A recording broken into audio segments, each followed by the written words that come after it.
우리가 지난 시간 배웠던 내용 중에서 수소하고 헬륨이 빅뱅 시대에 시작됐고, 그지? 그리고 나머지 원소 있잖아. 수소보다 더 무거운 원소? 예를 들어서 헬륨부터 시작해서 또 뭐였지? 그 더 무거운 뭐까지? 철까지는 어디서 만들었다 그랬어? 별의 중심부에서. 근데 별의 중심에서 핵융합이 일어나기 위해서는 뭐 1000만 켈빈의 온도가 필요하기도 하고 1억 켈빈의 온도가 필요하기도 했어. 어쨌든 별의 내부에서 온도에 따라서 만들 수 있는 원소는 달랐지만 근데 별이 질량이 크면 클수록 온도가 더 높았고 온도가 높으면 높을수록 더 많은 원소, 무거운 원소들을 만들어낼 수 있다 그랬어. 근데 그게 마지막 한계가 누구였냐면 철이었어요. 철보다 무거운 원소를 별의 내부에서 만들 수 없어. 이유는 뭐냐 그러면 철이 가장 안정한 측이기 때문에 더 이상 핵융합이 안 일어나. 그럼 철보다 무거운 원소는 어떻게 해서 만들어냈다 그랬어? 초신성 폭발 때. 초신성 폭발 때 그때 고온의 에너지가 만들어지면서 그때 폭발에 의해서 양성자와 중성자가 확 틀어졌다가 고온이 있으니까 양성자, 중성자가 딱 결합을 무거운 원소들을 할 수 있었던 거야. 그래서 우리가 다양한 더 많은 원소들을 만들어냈습니다. 까지가 지난 시간에 우리가 했던 내용이었어. 문제 한번 확인할까 봐. 1페이지부터 질문. 1번부터 질문. 틀린 거 물어보라는 얘기야. 여기 있어. 우리가 페이지로 말하자면 몇 페이지냐면 그렇지. 28페이지 질문. 28페이지엔 질문 없었어? 그러면 선생님이랑 하나만 하자. 4번 문제 볼까? 4번.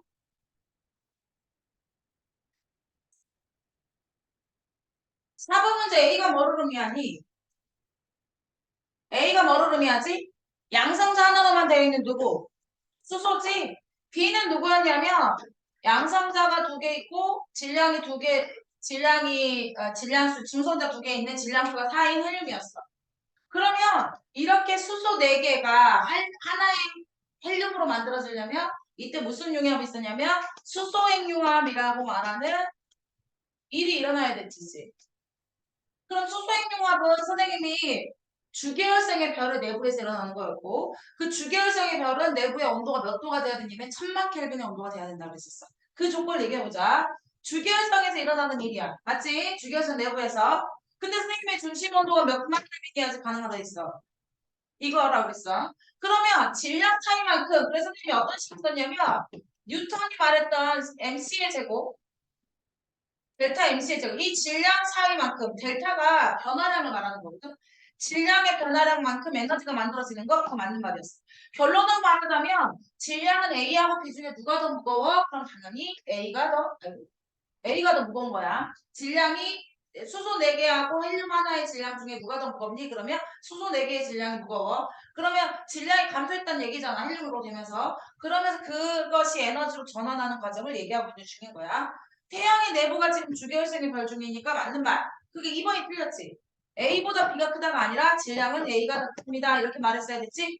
그래서 2번이 답이었고 하나만 더 보자 보면 5번 보자 5번. 5번이 지금 주계열성에 힘이었는데 주계열성에 또 많이 강조했었어. 뭐였냐면 모든 질량을 가지고 있는 아이들은 중심으로 끌어당기는 에너지랬지. 중력, 수축 에너지가 있다고 그랬지. 중력을 끌어당기는 힘. 그 다음에 핵력합에 의해서 내부 압력이 생겼다 그랬지. 그런데 이 애는 내부 압력이요. 얘는 중력에 의한 수축 에너지였어. 그 두 개가 같다고 말이지. 그치? 그 두 개가 같았기 때문에 얘는 크기가 변하지 않고 일정하게 유지가 됐을 것이고 그 별이 주기율성이라고 했어. 주기율성 별은 대부분의 별이 주기율성의 과정을 거치고 나서 죽어가니까 수명의 대부분은 주기율성에 의해서 이제 결정된다라고 말했어. A가 뭐였지? A는 핵융합에 의한 내부 압력이었어. 틀렸어. 얘는 둘이 지금 반대도나 B가 중력이고 A가 핵융합에 의한 그 내부 압력이었어. 주기율성은 A하고 B가 평행을 이루어서 크기가 일정하다 그랬지. 별의 수명을 결정하는 건 주기율성을 얼마나 오랫동안 하냐야. 선생님이 그 큰 별하고 작은 별 중에서 누가 수명이 더 길다고 그랬어? 작은 별. 큰 별은 왜 수명이 짧다 그랬지? 그렇지. 중력 소축이 너무 많이 되면 온도가 너무 높으니까. 이걸 너무 빨리 태워버린댔지. 수소를 빨리 태운단 말은 수소가 빨리 헬륨으로 바뀐다는 얘기야. 그렇게 되면 수소를 빨리 써버리는 대신 에너지가 많이 만들어지기 때문에 별이 밝겠지. 그렇지만 수명으로 말하자면 수명은 짧다고 말했던 거 기억하자. 그래서 답은 2번이었고, 그 다음에 6번부터 11번까지 질문 있는 거 먼저 얘기하고 아니면 선생님이 알아서 할까요? 1번. 아, 7번. 오케이. 7번 문제에서 뭐냐면 주결성이었던 별이 백색 외성이 되는 과정을 말했는데 이게 있잖아. 큰 별이든 작은 별이든 무조건 주결성을 갖는 건 마찬가지지. 네, 주결성 무조건 똑같이. 그러는데 큰 별이냐 작은 별이냐 다시 말해 질량이 큰 별일 경우와 작은 별의 경우에 이제 그 다음에 과정이 좀 달라잖아. 어떠냐면 중심 온도에서는 그러니까 우리가 중심에서 모조리 다 헬륨으로 바꿨어. 그럼 얘는 어떻게 할 거냐면 내부 압력이 없어. 다시 말해 생융합에 의해서 바깥쪽으로 나가는 게 없다고. 그럼 뭐는 있는 거야? 중력 수축은 있는 거죠. 그러면 중력 수축을 하겠지. 그럼 그때 만들어진 에너지가 바깥쪽에서 아직 수소를 헬륨으로 바꾸지 못한 아이를 수소로 헬륨으로 바꿔버린다고 그랬잖아. 그러니까 얘가 뭐가 생긴다고 그랬냐면 내부 압력이 생긴다고 해서 바깥쪽으로 생기더니 그래서 얘가 갑자기 팽창한다고 그랬잖아. 그래서 그 팽창하게 되면 온도는 어떻게 된댔어? 낮아진다 그랬잖아. 그지? 낮아지고 있으니까 얘가 다시 온도가 낮아지면 핵융합이 아니라니까 다시 수축되는 이런 현상이 나타날 거라고 했는데 어쨌든 팽창이 일어나. 그러니까 적색 거성이 되는 거지. 큰 별이 되니까 적색 거성이요. 그리고 온도가 낮으니까 적색이요. 거성이라는 말이 큰 별이라는 말인 건 알고 있잖아. 그러니까 적색 거성이 된다고 그랬어. 근데 적색 거성 내부에서는 헬륨과 탄소를 만드는 핵융합이 일어나고 있는 거야. 무슨 말인지 알겠지? 탄소랑 헬륨으로 일어난 핵융합이 일어나. 그러니까 주결성의 중심 온도는 1000만 켈빈이야. 수소를 헬륨으로 핵융합을 하기 위해서. 적색 과정의 그 중심 온도는 1억 켈빈이야. 헬륨을 뭘 만들기 위해서? 탄소를 만들기 위해서. 그러면은 너네 생각에 주결성하고 선생님이 적색 거성 중에 당연히 누가 온도가 높아? 중심 온도는 적색 거성이 더 높아. 그런데 겉보기에는 그냥 평균 온도는 주결성이 더 높다고 해요. 왜냐면 적색 거성은 겉으로 보기에는 빨간색으로 보이잖아. 누가 더 밝은 일이 일어날 거야? 누가 더 밝아? 적색 거성하고 주결성 중에. 당연히 주기에서 이득했겠지. 왜냐면 중심에 더 무거운 옷을 만들어내고 있기 때문에. 오케이? 그래서 우리 여기서 적색 거성을 의미하고 있는 중이었어요. 가해사인. 초신성은 백색 행성을 만들 수 있는 별들은 그다음 무거운 별이 아닌 태양 정도의 별들의 마지막 수명이 적색, 백색 외성이거든. 그러니까 여기에는 초고성이 들어가면 안 되고 적색 거성이 들어가야 돼. 나 재빨랐죠. 잡았어. 적색 거성이 들어가야 돼. 이 적색 거성이라는 말을 어떻게 알았냐면 얘 때문에 알았는 거야. 백색 외성 때문에. 내가 아무도 말리지 않는데 분필을 이까지 써야 돼 내가? 분필 어디다까지 써요? 이름 너 왜 이렇게 애끼고 있는 거야? 그럴 일이 없는데 참나 안 나와 고장 나봐 어쩌나 날 봐. 오케이 그래서 모르게 초신성 우리 적색 거성으로 들어가면 되고 가 과정에서 맞아 표면온도는 맞지 그러니까 무슨 색이야? 적색이지. 근데 여기서 선생님이 아까도 중심 온도하고 표면 온도를 강조했던 것처럼 중심 온도 두 개를 구별을 생각해야 돼. 중심 온도에서는 1억 켈빈 정도로 해서 헬륨을 뭘로 만들 거야? 산소로 만들 거야. 그런데 표면 온도는 팽창을 했기 때문에 온도가 낮아질 거야. 중심의 밀도는 점점 커질 거야. 수축하면서 어떻게 할 거니까? 더 높은 온도 1억 켈빈을 만들고 노력할 거니까 질량이 태양보다 매우 큰 별이 아니라 질량이 태양 정도의 별에서 나타나는 과정이었고 최종적으로 만들어진 원소는 철이 아니야. 얘는 별로 무겁지 않기 때문에 철이 아니야. 그럼 얘가 최종적으로 만들 수 있는 거는 산소 내지는 산소 정도?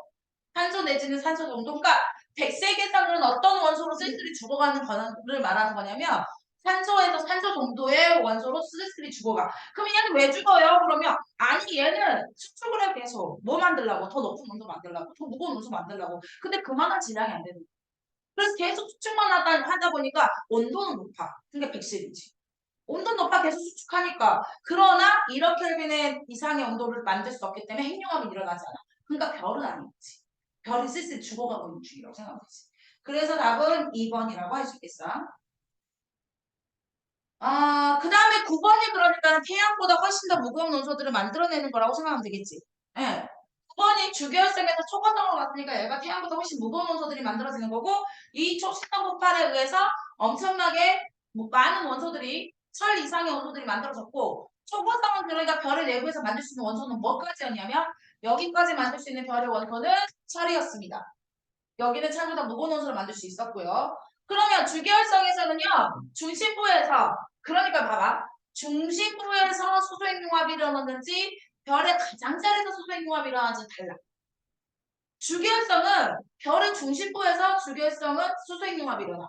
그런데 다른 별 적색과성도 수소핵융합이 일어나. 근데 별의 내부가 아닌 거지. 중심이 아닌 거지. 가장자리인 거지. 근데 어쨌든 얘는 제 주기활성을 물어보는 거니까 별의 중심에서 수소핵융합이 일어납니다. 맞고요. 나에서 탄소보다 무거운 원소 초고성에서 철같이 만들 수 있으니까 맞는 말이잖아. 그지? 그리고 초신적 포괄을 할 때는 철보다 무거운 원소 만들 수 있고 얘는 중심부가 팽창이 아니라 계속 수축하면서 만들어지는 거야. D형, 니은, 디귿이 답이었어. 10번 문제에서 그림을 잠깐 보면 10번은 이거지. 가장 안쪽에 여기 머스라는 거야. 가장 안쪽에 이거 뭐야? 중심부로 가면 갈수록 더 무거운 원소를 만들 수 있고 가장 내부에서 만들 수 있는 것은 철이었어. 근데 이거 뭐가 틀렸던 거였냐면 3번 보기가 이상했어. A보다 무거운 원소는 핵분열에 의해서가 아니라 초시적 폭발에 의해서 더 무거운 원소를 만들었습니다. 라고 말을 해줘야 돼. 틀렸던 내용이었어. 그 다음에 12번 갑시다. 12번. 12번 선생님 근데 어저께 잠깐 본 것 같은데? 12번 그래도 얘기할 거야. 12번. 아가 백색 외성인 거야. 가운데 있는 게 백색 외성이고 주변에 이렇게 펼쳐진 게 행성상 성운이 불러. 그러면 다시 성운이 뭐였니 지난 시간에? 먼지 구름이었지. 응. 그러니까는 반지 모양이라고 해서 행성상 성운이라고 부르는데 백색 외성을 남긴 나머지가 폭발해서 사라지는 걸 말하는데 근데 이거는 태양 정도 질량의 별이 마지막에 수명이 이렇게 되는 거야. 그 다음에 얘는 초신화 폭발을 말하고 있어. 그럼 굉장히 태양보다 무거운 원소들이 일어나는 일들이라고 말해야겠지? 그래서 가의 중심부에서 백색 외성이 발생될 수 있고 가의 중심부에서 철 못 만들어. 나의 중심부에 나에서 별에서 만든 물질이 방출된다. 나 과정에서 별을 만든 물질들이 방출됐다. 맞지? 더 무거운 원소들. 그래서 답은 기억하고 디귿이었고. 태양계에서 그 14, 15, 16에서 질문할 거 있냐? 16 갈까? 16? 16번. 또 다른 거 있으면 또 얘기해. 16번. 일단 16번. 아이들아 A는 태양을 기준으로 가까이에 있지. 그럼 A하고 B 중에 누가 무거운 원소가 존재하겠니? 그렇지. 왜냐하면 가벼운 원소들은 태양이 너무 뜨거우니까 멀리 붙겠지. 그래서 A하고 B를 비교하면 B가 훨씬 더 가벼운 원소, A는 무거운 원소들로 되어 있다고 그랬지. 그러면 여기서 문제에서 뭐 물어봤냐면 그러니까 A는 지구형 행성이요, B는 목성형 행성이고 맞는 말. 볼까? A는 지구형 행성, B는 목성형 행성 맞았고 원시 행성을 형성한 미행성체를 이루는 물질들은 A하고 B 중에 누가 더 녹는 점이 높겠냐? 그러면 A가 더 녹는 점이 높겠지. 그러니까 고체 상태로 존재하지. 그지? 그리고 생각을 해봐. 지구형 행성에 해당하는 지구는 고체 상태로 있다. 근데 저기 멀리 있는 목성들은 다 기체 덩어리잖아. 그러니까는 누가 더 녹는 점이 높냐? 그러면 고체인 애가 녹는 점이 훨씬 더 높으니까 고체 상태로 존재하는 거야. 그 다음에 A보다 B에서 밀도가 작다. 밀도는 뭔지 알지? 재질이 중요한 거야. 그러니까 야 같은 경우에 가벼운 원소들로 기체 덩어리로 되어 있잖아. 가볍겠지 재질이. 솔직히 근데 니네 그건 알지? 누가 더 무거워? 지구형 행성, 목성형 행성 중에 무거운 거 누가 더 무거워? 목성형 행성도 무겁잖아. 2학년 때 배웠는데. 그지? 밀도하고 무게하고 다르지? 나는 그래서 밀도하고 무게를 얘기할 때 이걸 설명한다. 사연아, 쇠구슬하고 나무토막 중에 누가 무거워? 쇠구슬하고 나무토막 중에 경현아 누가 무거워? 쇠구슬하고 나무토막 중에 누가 무거워? 다시 물어볼게. 아파트마다 나무토막하고 쇠구슬 중에 누가 무거워? 누구야? 왜 무거워? 근데 너는 왜 쇠구슬이라고 했어? 이게 밀도 차이인 거야. 그지? 이상하지? 근데 있잖아, 내가 지나가는 사람 여기 앞에다가 사거리에서 지나가는 사람한테 쇠구슬하고 나무토막 중에 누가 무거워요? 100이면 100? 쇠구슬이었어. 왜 그랬을까? 나 이 대답을 해주면 좋겠어. 이게 과학적 사고인 거야. 내가 아까 다시 질문하니까 이상하다. 왜 나 쇠구슬이라 대답했지? 궁금하지 않아?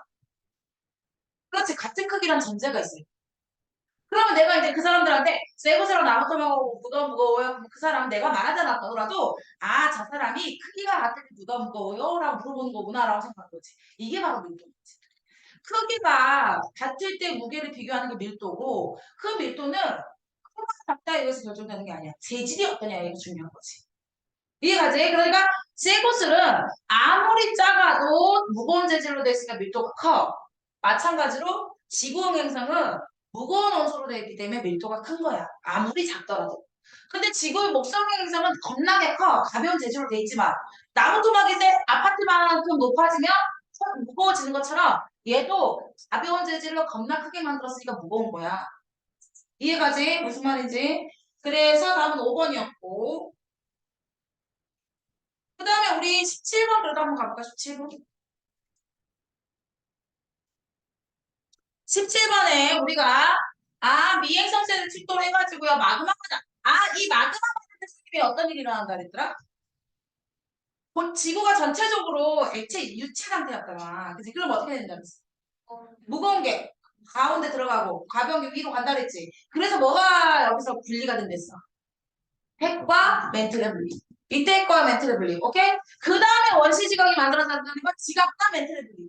이때 지각과 멘틀이 분리가 일어나고 원시 바다가 이때 만들어진 거야. 원시 바다.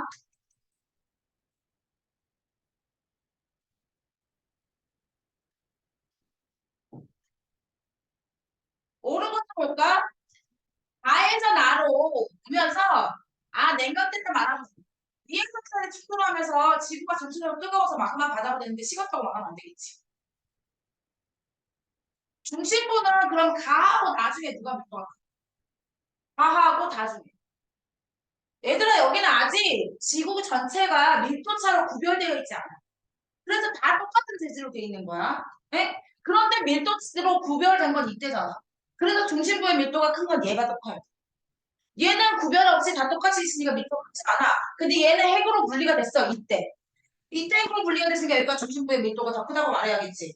그러니까는, 다 해서 컸다. 그러니까 2번이면 맞는 말. 3번 원시바다는 어서 만들어지냐면 다해서 라에서 만들어졌어, 원시바다는. 그 다음에 라에서 생각된 육지에서 먼저 출현한 게 아니야. 어디서 먼저 출현해야 돼? 너 바다에서 왜 바다에서 먼저 출현해야 돼? 그 왜 지난주 선생님이 이렇게 생긴 발생 중에서 이렇게 생긴 애가 있다 그랬지.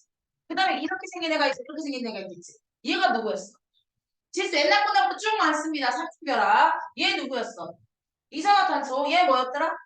그럼 이산화탄소가 감소한 이유는 광합성에 의해서 남성견들이 들이마셔가지고 그 다음 바닷물에 녹아서 섞이진 물질이 되어줌으로 인해서 그리고 없어졌어. 산소도 왜 많아졌어? 광합성하면 산소 많아졌잖아. 산소가 처음 많아지면 뭐부터 하냐면 대기층에 쌓이기 시작해. 근데 그게 오존층이 형성되는 게 중요해. 오존층이 왜 중요하냐면 산소 O3잖아 오존은. 그러니까 산소가 먼저 만들어서 그리고 그게 막 태양빛을 받아가 오존이 만들어서 그럼 오존이 성층권에 쌓여. 그럼 성층권에 쌓이면 뭐가 차단되냐면 자외선이 차단돼.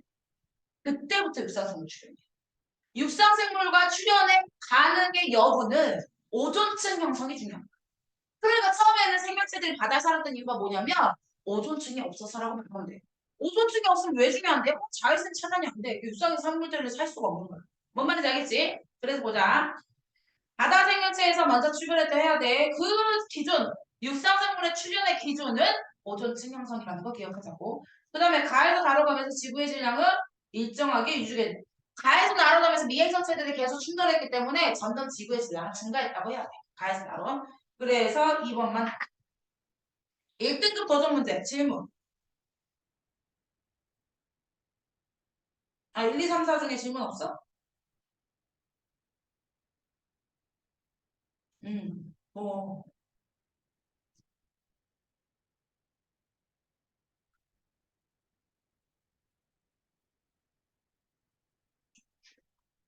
뭐, 그러면 테스트 봅시다. 음. 얼른 정리 한번 해, 테스트. 페이지로 말하자면 32페이지.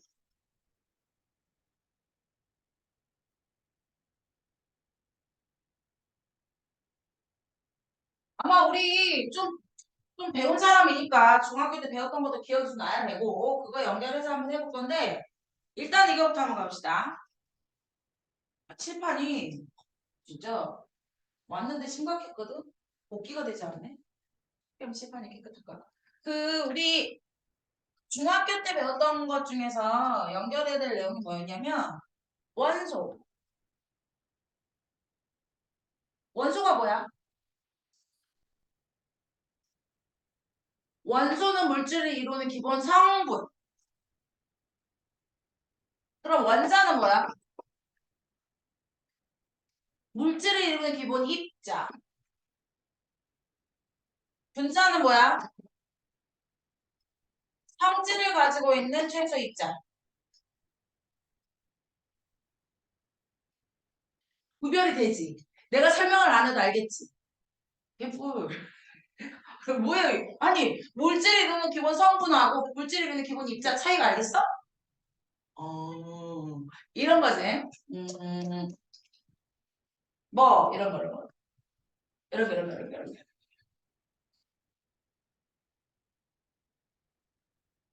쓰기는 H2O라고 써. 우리 이거 아이들아 있잖아. 성분은 뭐냐면, 이거는 도대체 어떤 종류의 물질로 만들었냐. 성분이란 말은. 이게 왜, 이게, 어떤 화학 물질을 샀어. 이게 성분이 뭐예요? 그러면 그 성분에 몇 그램 들어있는지 물어보는 거 아니잖아. 어떤 종류가 들어있는지 물어보는 거지. 마찬가지야. 물을 만들었을 때, H2O를 만들었을 때 기본 성분은 뭐냐면 어떤 종류로 물을 만들었냐는 거야. 어떤 원소의 종류로. 그래서 얘는 O하고 H라는 성분이 들어있다고 말할 수 있는 거야. 맞지? H2O로 만들 때는 O라는 성분과 H라는 성분이 들어있어. 그게 바로 원소라고. 그런데 정확히 만들 때 O라는 입자 한 개와 H라는 입자 두 개가 들어갔다. 이게 바로 원자다. 이해가? 그래서 원소는 있잖아, 선생님이 어떻게 강조 많이 하면 성분이야 라고 물어볼 때 원소는 몇 종류인지 얘기해. 몇 종류로 되어 있는지. 얘 몇 종류로 되어 있어? 두 종류로 되어 있어. 누구누구? H하고 O. 이해가? 그런데 몇 개 있지? 그러면 H는 두 개고 O는 한 개야. 이렇게 말하는 게 바로 원자다. 성분과 원자 이해갔지? 차이점. 그 다음에 분자부터는 성질이 있어. 이게 분자 하나야. 근데 이 분자를 원자로 O나 H로 이렇게 나누잖아? 그럼 성질이 사라져. 물의 성질이 사라진다는 얘기야. 그리고 성질을 가지고 있는 최소 입자가 분자였어. 그럼 오늘의 메인 디시는 누구냐? 바로 원소야. 원소라는 것은 물질을 이루는 기본 성분을 말하고 니들한테 물질을 이루는 기본 성분은 종류로 말할 것이라고 말했어. 지금 지구상에 존재하는 원소 몇 가지로 보고 있어? 110여 가지. 110여 가지. 그런데 110여 가지가 있을 때 우리 이제 원소 기호 보면 막 110번까지 있다 막. 예. 그런데 주의해야 될 게 있어. 110여 가지가 모두 자연계에 존재하지 않아. 충격이지. 자연계에 존재하지 않음에도 불구하고 자연계에 존재하지 않는다는 말은 인간이 인위적으로 만들었던 얘기야. 인간이 인위적으로 화학실에서 만들었어. 그런데 만들고 나서 그 공기 중에 놔뒀더니 사라져. 자연 상태에 존재하지 않는다는 얘기. 그 찰나의 순간에만 발생될 수 있다는 얘기야. 그럼 물어보자. 이걸 원소로 짚어주기 괜찮겠냐? 네 생각에? 인간이 인위대로 만들었어. 그리고 지구상에 존재하냐고 그랬더니 만들어서 놔둬봤더니 없어져. 그럼 이게 원소라고 할 수 있겠냐고. 이거는 인간의 기본 한계를 인정하는 거야. 학자들 보면 되게 웃겨. 왜 단언컨대라고 말하지 않지. 왜냐면 후대에 과학자들이 또 개발할 수도 있고 응? 또 다른 그 법칙들을 발견할 수도 있잖아. 그래서 껍질을 만들 때도 A, B, C, D 전자가 존재하는 공간을 만들 때도 A, B, C, D라고 말하잖아. 왜냐면 A 안쪽에도 껍질이 있으면 뭐라고? 이해가 무슨 말이지? 첫 번째 가장 안쪽을 A라고 말해주면 그보다 더 안쪽이 만약에 나중에 발견되면 나중에 후대 과학자는 이거 뭐라고 말해야 돼? 그러면 자기가 발견된 거 다시 싸그리 없애고 다시 또 만들어야 되잖아. 그래서 중간에 우리가 제일 첫 번째 껍질을 K 껍질이라고. 왜 그런지 알겠지? 그 안쪽에 만들면 그 K 안쪽에 알파벳 쓰면 되는 거야. 어떤 느낌인지 알겠지? 이런다니까? 그러니까 지금도 말하는 것처럼 지구상에 존재하지 않아. 인간들이 만들었어. 그런데 왜 원소를 집어주냐면 어디에가 있을 수도 있잖아. 지금 인간들이 발견하지 못했을 수도 있고 우주 어딘가 있을 수도 있잖아. 그렇지? 그래서 인간의 한계를 인정하면서 이게 인위적으로 만들었지만 원소라고 말하죠. 그게 그러니까 지구상의 자연계 전체하는 한 90여 종, 나머지는 인위적으로 만든. 라고 말하면 돼.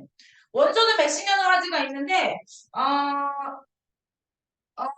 원소를 가지고 물질을 무한히 만들 수 있어. 굉장히 많이 만들 수 있지. 그러니까 물질의 개수하고 원소의 개수를 물어본다면 당연히 원소 개수가 딱 정해져 있고 물질의 개수는 셀 수가 없지. 이런 거랑 똑같아. 물감의 삼원소는 뭐야? 빨, 노, 파야. 그걸로 만들 수 있는 색깔은 몇 가지야? 무한히 많지. 마찬가지로. 쬐끔 빨간색, 겁나 빨간색, 심각한 빨간색. 우리나라 말도 빨간색을 표현하는 게 굉장히 많지. 빨갛다, 뻘겋다, 시뻘겋다. 뭐 이런 식의. 이런 것처럼 굉장히 많은 색깔들을 만들어낼 수 있는 것처럼 원소는 정해져 있지만 원소를 가지고 만들 수 있는 물질들은 엄청나게 많지. 그래서 오늘 우리가 원소를 배우면서 당연스럽게 니들이 알아야 될 건 주기율표일 거야. 주기율표 1번부터 20번까지 다 외웠지? 아, 외웠잖아. 뭐로 외웠어? 수의 리베부터 지상분의 나만 알고 있느냐면 극하? 나만 알지 획식분석? 뭘로 했어? 아, 일단 우리 그 정해놓고 가자. 수, 헬에 뭐라 써야 돼? 리, 배, 붕, 탄, 질, 산, 풀, 내, 나, 마, 알, 규, 인, 황, 염, 아. 아, 난 20번까지. 이것도 괜찮아. 나만 알지? 픽식. 이것도 괜찮지. 뭐, 리베, 비키니, 오프네. 나만 알지? 픽식, 골라. 그, 이렇게. 나는 그런데, 중학교 2학년 때 니도 원조교 처음 배우지 않았냐? 쌤은 근데 고1 때 처음 배웠던 것 같아. 쌤, 아, 연식이 좀 있어가지고. 그랬는데, 술의 리베군타 지센폰의 남아의 비난의 말을 그때 처음 외우고, 내가 이렇게 오랜 시간 동안 수의 리베군타 직사폰의 남아의 비난의 말 크크 하고 살 줄 몰랐어. 니들도 지금 외우면 선생님처럼, 평소에 수의 리베군타 직사폰의 남아의 이러고 살게 될지도 모른다고. 아, 한 번 외울 때 반드시 외우는 거야. 왜냐면 그러니까 이과 전공을 할 때 화학을 무시하지 않고 산다면 이 20번까지는 기본이야. 수능 있잖아. 더 나올 것 같지, 원석이요. 아니, 20번까지밖에 안 나와.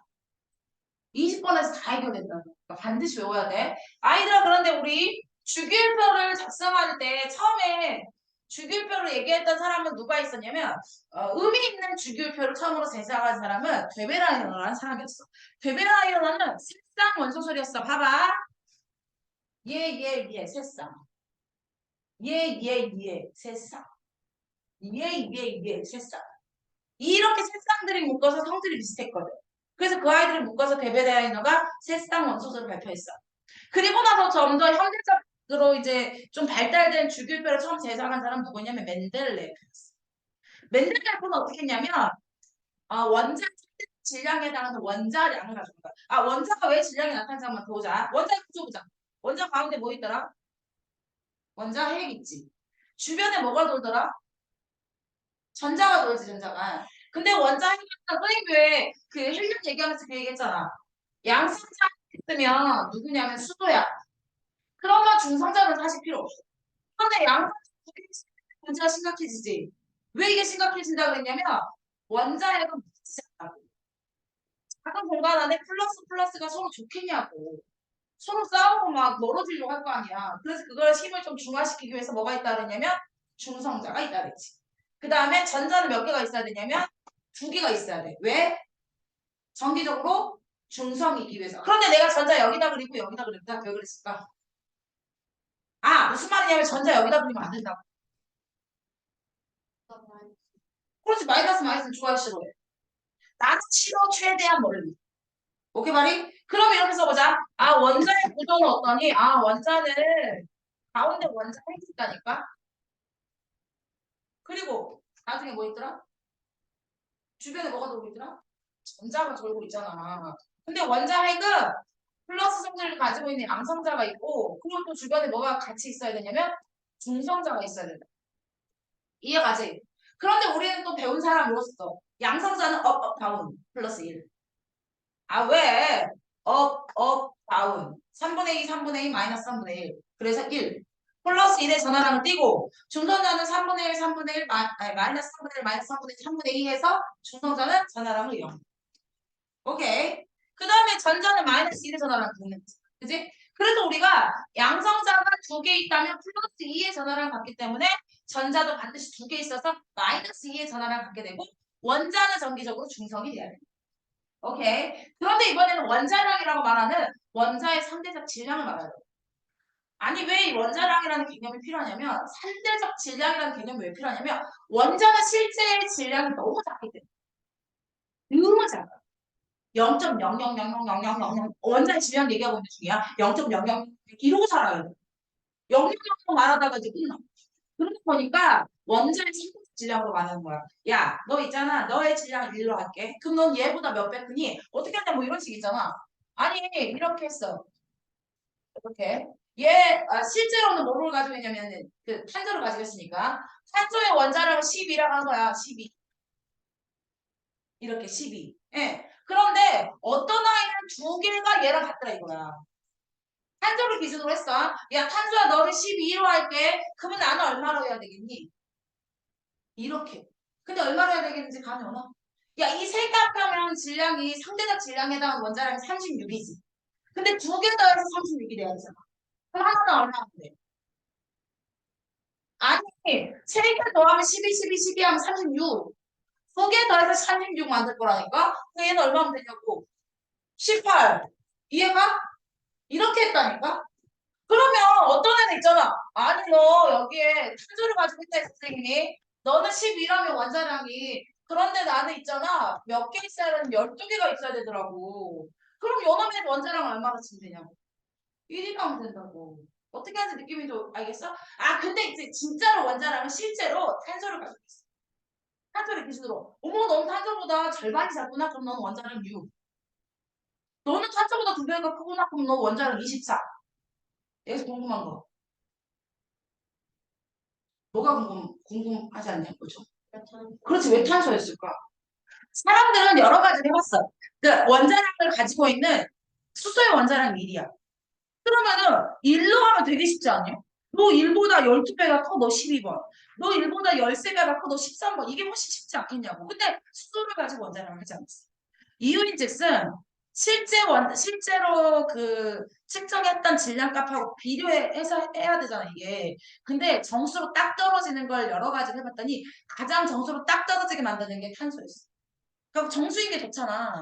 하고 뭐 35.5도 있거든. 근데 원자량이 뭐 염소는 35.5야. 그러니까는 그 지구상에 존재하는 것도 고려하고 비율도 고려하고 그리고 나서 실제 질량과 비교했을 때 가장 정수값으로 떨어지는 게 탄소가 낫더라. 그래서 탄소를 기준으로 넌 너보다 몇 배가 크고 야 넌 세 마리가 있는데 넌 두 마리만 있으면 돼. 넌 그럼 18 하자. 이렇게 해서 원자량 계산했어. 근데 우리는 그 원자의 질량이 나타난 이유를 알았지. 바로 양성자, 중성자. 양성자하고 중성자 질량이 거의 비슷해. 거의 비슷해. 그러니까 거의 1로 쳐도 돼. 그래서 어떻게 하냐면 헬륨아, 넌 헬륨이야. 양성자 두 개 있으니까. 그럼 넌 원자번호 몇 번이야? 2번이야. 넌 질량을 가지고 있는 입자가 몇 개니? 질량순 4야 이렇게 써. 질량을 가지고 있는 입자를 누굴 말하냐면 양성자와 중성자를 말한다. 양성자 플러스 중성자가 원자의 상대적 질량이다. 오케이? 다시 원자는 원자과 전자가 있다고. 원자는 양성자, 중성자가 있다고. 오케이. 근데 원자 번호를 결정하는 것과 원자의 상대적 성질을 결정하는 건 양성자와 전자에 의해서. 그러나 원자의 질량, 상대적 질량을 나타내는 건 양성자와 중성자야. 양성자 개수, 중성자 개수를 떴다고 생각하면 되는 거야.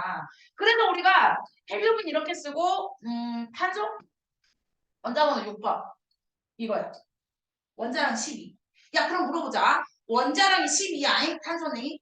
그러면은 원자번호가 6번이라는 말은 양성자가 6개 있기 때문에 원자번호가 6번이야. 그럼 중성자 몇 개 있을까? 그렇지, 6개 있겠지. 이해가나? 그러면 염소 갑시다. 염소는 원자번호가 17번이야. 39. 몇 개 있다는 얘기야. 아, 내가 뭘 얼마나 그렇게 말했다고 빨리 대답 안 해주지? 시험이가 몇 개야? 16개. 그치? 여기에 양성자 더하기 중성자 값이 35 원자량이라니까? 그럼 양성자 열고 있었겠지. 그러면 중성자 몇 개 있어야 35가 되냐고. 38이라고. 아, 18이라고. 이해가? 그런데 느낌 와? 아까는 선생님이 양성자 6개 있어, 중성자 6개 있다. 양성자 8개 있어, 중성자 8개 있다. 근데 내가 지금 양성자가 17개 있어, 중성자가 18개 있어. 이렇게 말했잖아. 느낌이 좀 뭐냐고. 뭔 느낌이냐, 뭔 느낌을 가져야 되냐면 양성자가 너무 많지. 그러면 왜 양성자의 반발력이 너무 강하는데 그걸 싸움을 말리려고 해. 내가 말 표현하기를 양성자끼리 뒤지게 싸우는데 그걸 말리려고 중성자가 있다 그랬지. 근데 원자력가 높으면 높을수록 양성자가 많단 말이야. 그럼 그 반발력을 이겨주기가 중성자가 개수가 같은 거야. 두 명이 싸우면 두 명이 말리면 돼. 세 명이 싸우면 세 명 정도 말려도 돼. 근데 100명이 싸우면 100명 가지고 안 된다고. 한 150명은 있어야지. 그 느낌으로 중성자가 개수가 1.5배 정도가 많았어. 어쨌든 이런 식으로 원자량이 가정이 돼. 이 원자량을 가지고 원자의 상대 질량을 가지고 멘델레예프가 주기율법 만들어. 한 68개 정도 가지고 만들었는데 그 멘델레예프가 현대적 주기율표를 창시했기 때문에 말이 많이 나오고 그 다음에 이 3종 정도 가지고 원자를 만들었을 때 뭐가 위대했냐면 그 원자의 상대적 질량이 어떤 식으로 증가하는지를 알았냐면 4, 6, 8, 10 이렇게 원자량이 2씩 증가한다는 사실을 알았어. 그랬는데 하다 보니까 내가 만약에 예를 들어서 22번에서 24번 한 다음에 26번으로 넘어가야 됐을 그러니까 원자의 상대적 질량이 22에서 24에서 26으로 될 것으로 예상을 했는데 24가 없는 거야. 이 사람 어떻게 한 줄 알아?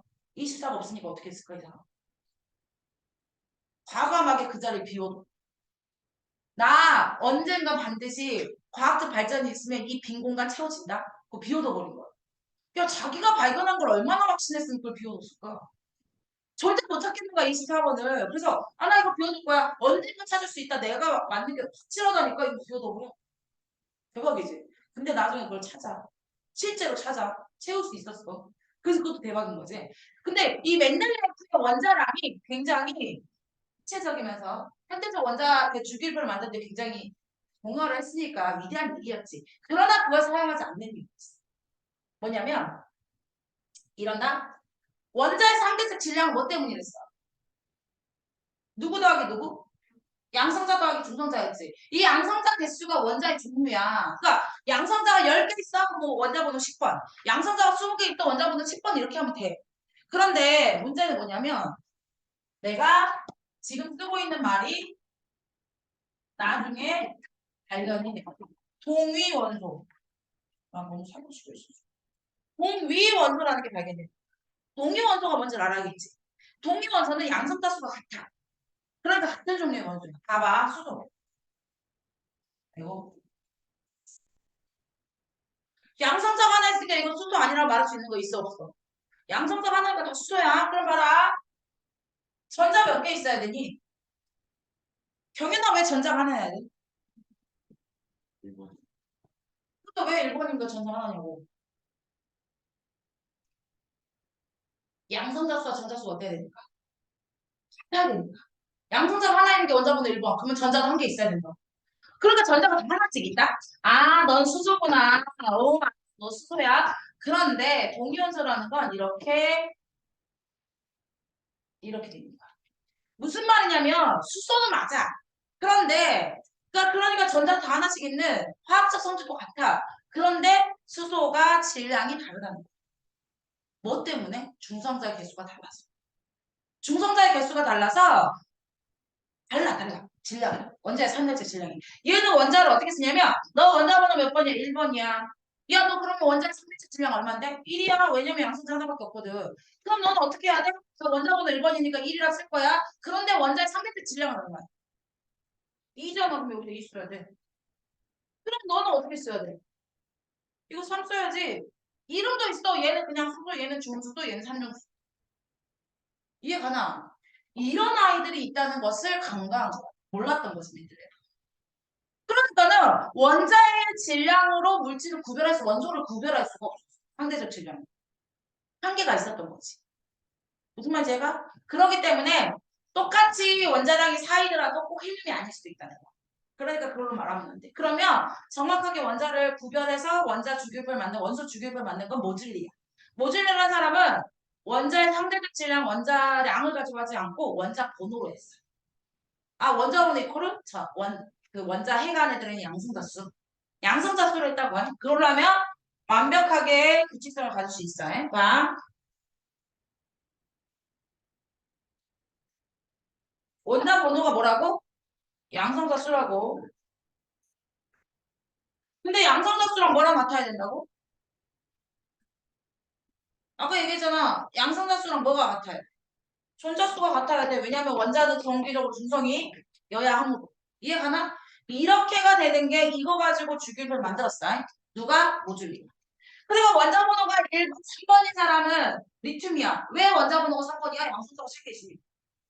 얘 원자 번호가 5번이야. 왜 5번이야? 양성자가 5개 있으니까. 오케이, 말이? 그런데 양성자가 5개 있더라도 중성자가 6개 있을 수도 있고 5개 있을 수도 있어. 그거는 원자량이 달라질 수 있어. 그러나 양성자 5개 사실은 변하지 않죠. 그렇기 때문에 모듈리 것이 훨씬 더 정확하고 변하지 않는 것들이었어요. 근데 멘델레이프는 변할 수 있었기 때문에 주기율을 사용할 수 없었고. 근데 멘델레이프를 지금도 우리가 얘기해 주면은 그 사람이 창안한 것을 가지고 우리가 보완해서 좀 더 괜찮은 걸 만들었기 때문에 현대적 주기율표의 창시자라고 말하기도 해. 그래서 주기율표 이렇게 만들었어. 그러면 주기율표가 왜 이렇게 만들었는지 다시 좀 본격적으로 설명을 해보자. 아, 주기율표의 기본은 일단 원자 번호구나.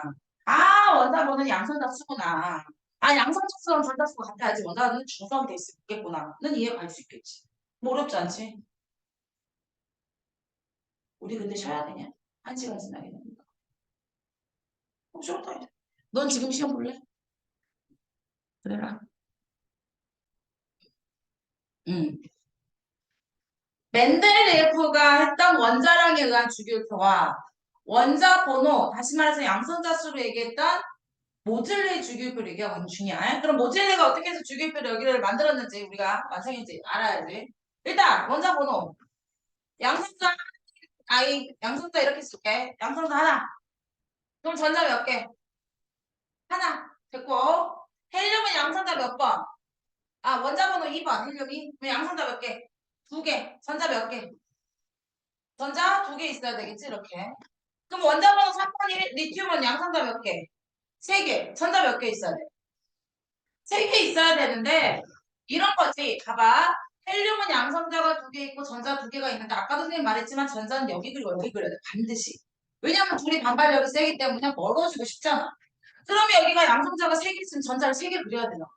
3개를 그리면 최대한 멀리 그려야 될 거라고. 반발력 때문에. 근데 실제로 얘네들이 존재할 수가 없어. 너무 가까워. 3개가 동시에 있길.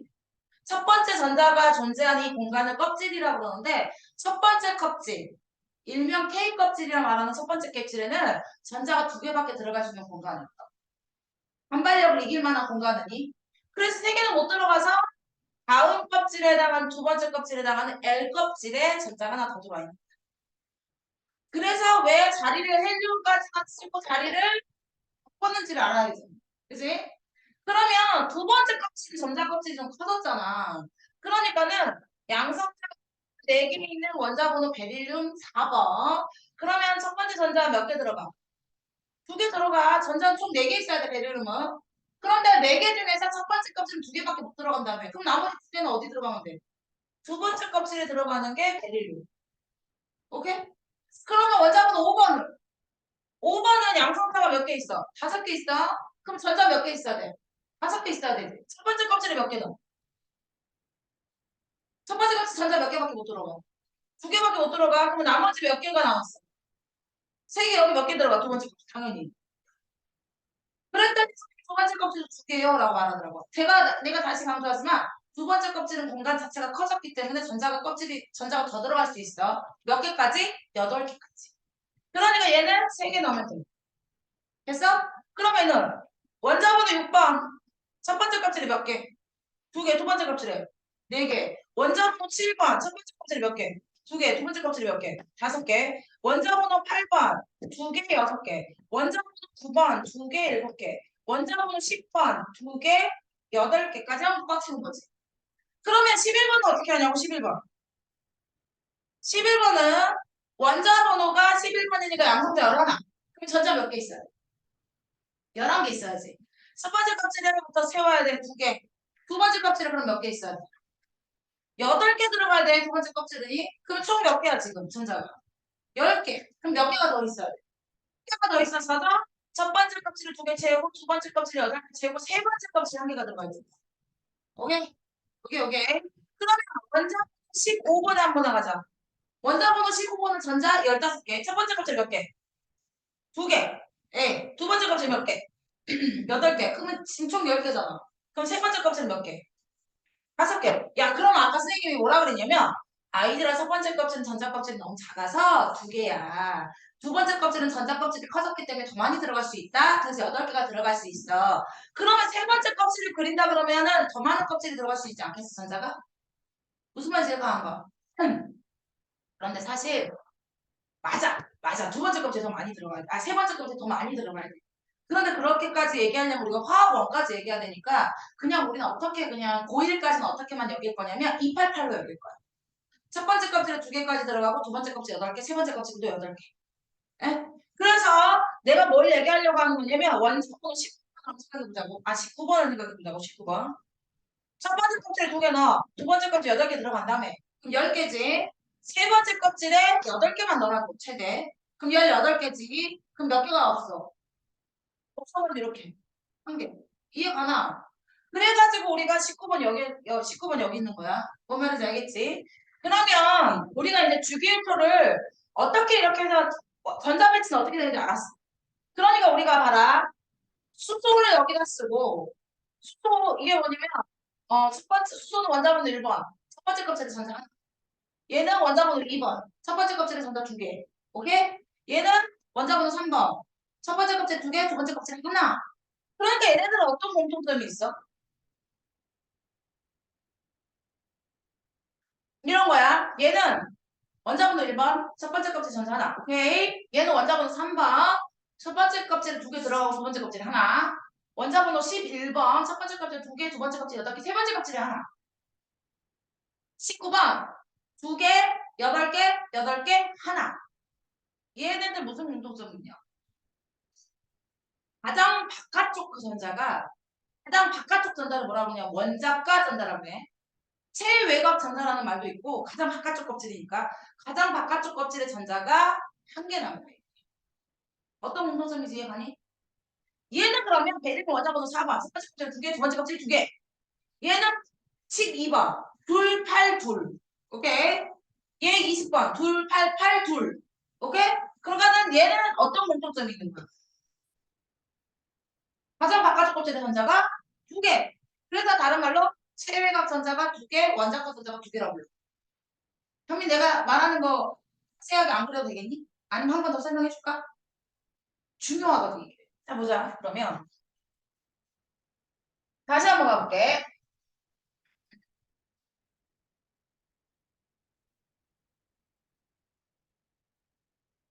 여기다가 그런데 지금 그건 알겠지? 첫 번째 껍질은 2개밖에 못 들어가고 두 번째 껍질은 8개까지 채우고 세 번째 껍질도 8개까지 채운다는 건 이해할 수 있겠지? 왜냐면 껍질이 더 커지니까 더 커져야 돼.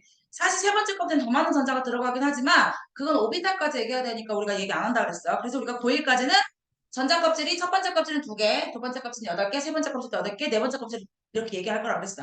그럼 이제 우리가 이렇게 생각하는 거야. 첫 번째 껍질에 수소는 양성자 하나 있어요. 전자 하나. 오케이. 그 다음에 그 밑에 누가 있냐면 리튬이 있단 말이야. 리튬은 원자번호 3번. 전자 몇 개 있어야 돼? 3개. 원자번호 3번이니까. 네. 그러면 첫 번째 껍질에 몇 개 넣어야 돼? 넣고요. 두 번째 껍질에 몇 개 들어가야 돼? 첫 번째 껍질 2개 넣고 두 번째 껍질 몇 개 넣어야 돼? 1개.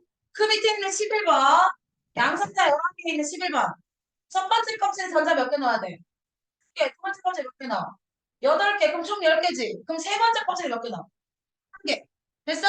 그 다음에 원자 첫 번째 껍질에 몇 개 넣어? 2개. 두 번째 껍질 몇 개 넣어? 8개. 세 번째 껍질에 8개. 네 번째 껍질에 하나. 그러니까 자리를 밑으로 내려온 이유는 뭐냐면 얘네는 첫 번째 껍질만 썼다는 거야. 근데 자리를 내려와서 두 번째 하는 것은 껍질이 두 개 쓸 것이라는 거고 얘로 내려온 거는 껍질을 3개 쓸 것이고 얘네들은 껍질을 4개까지 쓴다는 얘기지. 여기까지 해가지. 그러면 얘는 이렇게 세로줄의 공통점은 뭐냐면 전자가 몇 개가 있던 상관없이 가장 바깥쪽 껍질을 보면 가장 바깥쪽 껍질에 가장 바깥쪽 껍질에 가장 바깥쪽 껍질에 1개 전자가 있다는 얘기예요. 그래서 그걸 뭐라 그러냐면 가장 바깥쪽 껍질을 체외각, 가장 바깥쪽에 있으니까 체외각 전자라고 부르기도 하고 원자가 전자라고 부르기도 해. 아, 이 의미는 원자가 전자는 이거야. 내가 이따가 또 얘기하겠지만 화학 반응에 참여할 때 가장 바깥쪽 전자 가지고만 참여하거든. 그래서 사용 가능한 전자라는 의미가 있어서 원자가 전자라고 생각해 돼. 어쨌든 이쪽 아이들은 다 어떤 공통점이 있다고? 가장 바깥쪽 껍질에 전자가 몇 개 있다는 공통점이 있다고? 한 개 있다는 공통점이 있다고. 그럼 얘네들은 가장 바깥쪽 껍질에 전자가 몇 개 있다는 공통점이니? 근데 뭔가 이상하지. 아, 선생님 두 개인 거 이해 갔어요. 얘는 4번이니까 첫 번째 껍질 두 개, 두 번째 껍질 두 개잖아요. 얘는 12번이니까 282. 얘는 20번이니까 2882. 이해 가잖아. 뭐가 이상해? 시원아, 왜 헬륨이 이상해? 그래, 헬륨도 두 개 있는 거 아니야? 헬륨은 첫 번째 껍질 두 개 있잖아. 그럼 원래 여기 들어가야 되지 않냐? 뭔 말인지 알겠지? 그게 약간 애매한 거지. 이준 공통적 전자 껍질에 가장 바깥쪽 껍질 전자 하나가 있던데 얘는 왜 여기다 안 써? 두 개인데 다 똑같이 첫 번째 거 두 개, 얘는 두 번째 껍질을 두 개, 얘는 세 번째 껍질 두 개 있는 아이인데 왜 얘는 여기다 썼어? 유나야 왜 여기다 썼어? 이 아이들의 화학적 성질이 같기 때문에 어떤 화학적 성질이 같냐면 다 첫 번째 껍질에 선생님 몇 개까지 채워준댔어? 두 개. 헬륨은 두 개 다 채운 거야. 오케이? 네온은 있잖아. 10번이야. 10번 두 번째 껍질까지 사용할 건데 두 번째 껍질 몇 개까지 채워준댔어? 8개까지 채워준댔잖아. 그러니까 10번인 네온은 10번 네온 볼래? 아, 너 양심적 10번이니? 그럼 전자가 10개 있겠구나. 그러면 첫 번째 껍질 몇 개 들어가? 두 개 집어넣지. 두 번째 껍질 몇 개 들어가? 8개. 꽉 찼네? 너 아르곤 넌 어떠니? 나 원자번호 18번인데 나 그럼 첫 번째 껍질 몇 개? 두 개. 두 번째 껍질에 몇 개? 8개. 세 번째 껍질에 8개. 세 번째 껍질까지 꽉 찼네? 이해 가나? 그러면 이 아이들의 공통점은 뭐야? 뭐가 공통점이라고 할 수 있어? 내가 헬륨을 여기다 안 쓰고 여기다 쓰는 이유는 이 아이들이 전자가 꽉 찼다는 공통점이 있었어. 전자가 꽉 차서 전자를 내가 이런 거야. 누가? 야, 헬륨아, 내가 너에게 전자 하나 줄게. 너 땡큐. 나 전자 꽉 찼거든? 이러는 거야. 누군가 헬륨한테 와서 네오나 헬륨아 나에게 전자 하나 줄게. 그럼 나 그럼 너랑 결합할 때 너 땡큐. 나 꽉 찼어. 이렇게 되는 거야. 모든 아이들의 원어휘 상태가 되는 거야. 전자가 꽉 찬 상태. 어디 하나 비공간 없이 꽉 찬 이 비활성 기체라고 말하는 이 세 가지가 이 세 개가 우리가 진짜 모든 아이의 원업이야. 원하는 아이들이야. 전자가 꽉 찬 아이들이야. 그래서 헬륨을 여기다 안 쓰고 여기다 쓴 거야. 이 아이들 공통적 특징이 있어. 아무하고도 반응하지. 기체단소리 문제. 아무하고도 반응하잖아. 왜 반응하지 않아? 반응을 할 때 매개체가 그러니까 왜 내가 이러잖아. 유나하고 나하고 당근 거래를 하든 뭘 거래를 하든 돈이 오가야 될 거 아니야. 그 돈이라는 전자라는 매개체가 있어. 근데 얘는 누가 주라 해도 안 받고 주라고 해도 안 준단 말이야. 전자라는 매개체를 가지고 반응이 일어날 수 없는 공통적인 특징을 갖고 있어. 그래서 반응을 하지 않는다. 그래서 비활성이라고 말한단 말이야. 이게 이런 아이들은 얘를 18쪽 원소라고. 18쪽 비활성 기체는 이 세 가지 원소가 있는데 대변에라도 알았어. 실상 원소설이 이게 들어가. 이 아이들 세 가지는 전자가 꽉 찬 상태야. 그렇기 때문에 아무하고도 가능하지 않아. 그래서 이렇게 쓰는 말, 아이고, 이렇게 써서 이렇게 쓰는 말 틀려. H2는 둘이 존재하지 않아. 반드시 혼자만 존재해. 반응을 하지 않아. 전자가 꽉 차서 반응하지 않는 말 이해 가냐? 근데 있잖아. 얘는 왜 여기 있을까? 그러면. 이 줄에 있는 이유가 뭐야? 수소가. 서연아 말해봐요. 서연아 왜 여기는 수소가 여기 있어? 가장 바깥쪽 껍질에 전자가 하나가 있으니까. 이해 가냐? 근데 얘는 얘들하고 성질이 다르다.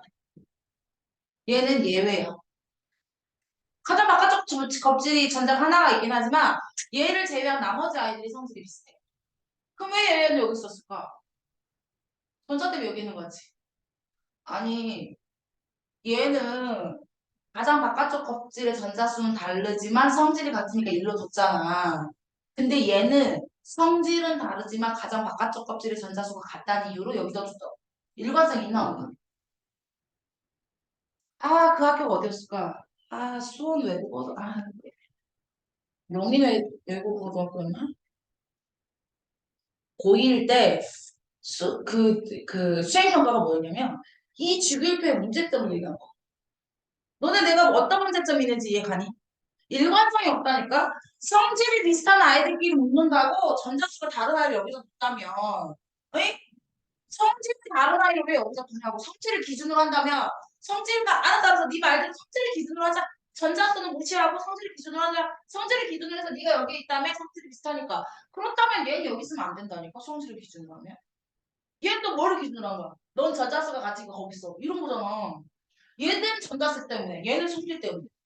수소하고 헬륨의 위치가 약간 그래서 약간 논란도 있어. 주기율표를 바꿔야 된다. 모질리고 우리 너무 많이 썼어. 바꿔 막 이러면서 그 나중에 이제 화학원에서 배운 오비타를 가지고 바꿔야 된다는 얘기도 해.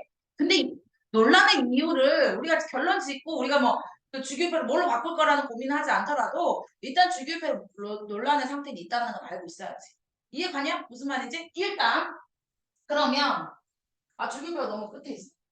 니들이 주기율표를 다 외웠을 거라 나는 확신을 하고 있긴 하지만 나는 이제 선생이니까 내가 맨날 의심하려고 있는 자리거든, 선생님. 그래서 다음 주에 주기율표 백지에 써보기. 그리고 거기 밑에 수헬이라고 쓰면 안 돼. 수소, 헬륨 이렇게 써야 돼. 리베 분단 질성 풀이 뭐야, 풀. 플루오린이라고 써야 돼. 뭔 말인지 알겠지? 나만 알지 펩시콜럼 이런 거 괜찮지만 어쨌든 무조건 원소교 다 써야 돼.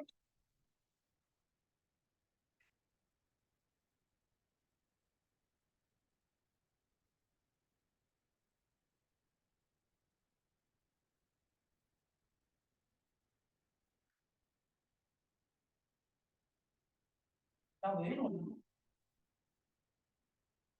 이게 좀 이상한 거군요. 봐라. 20번까지 잘 썼다. 이쪽이 너무 치우쳤어. 말들아, 그러면 생각하자. 얘네 둘의 공통점 뭐야? 얘네 둘. 껍질을 몇 개만 쓰면 된다는. 한 개만 쓰는 공통점. 얘네들은 무슨 공통점이 있어? 껍질을 두 개까지 쓰는 공통점. 얘네 무슨 특징이 있다? 껍질이 세 개. 여기는 뭐? 네 개. 그래서 얘를 1주기 원소, 2주기 원소, 3주기 원소라 불러. 1주기 원소는 누가 있니? 수소하고 헬륨. 2주기 원소는 누가 있니? 그러면 리베 공단 질산푼에 이렇게 하면 돼. 그 말은 뭐냐면 주기라는 것은 껍질 수를 말하는 거야. 그러면 주기율표 실제로 우리는 4주기까지밖에 안 쓰지만 7주기까지 써. 이해가?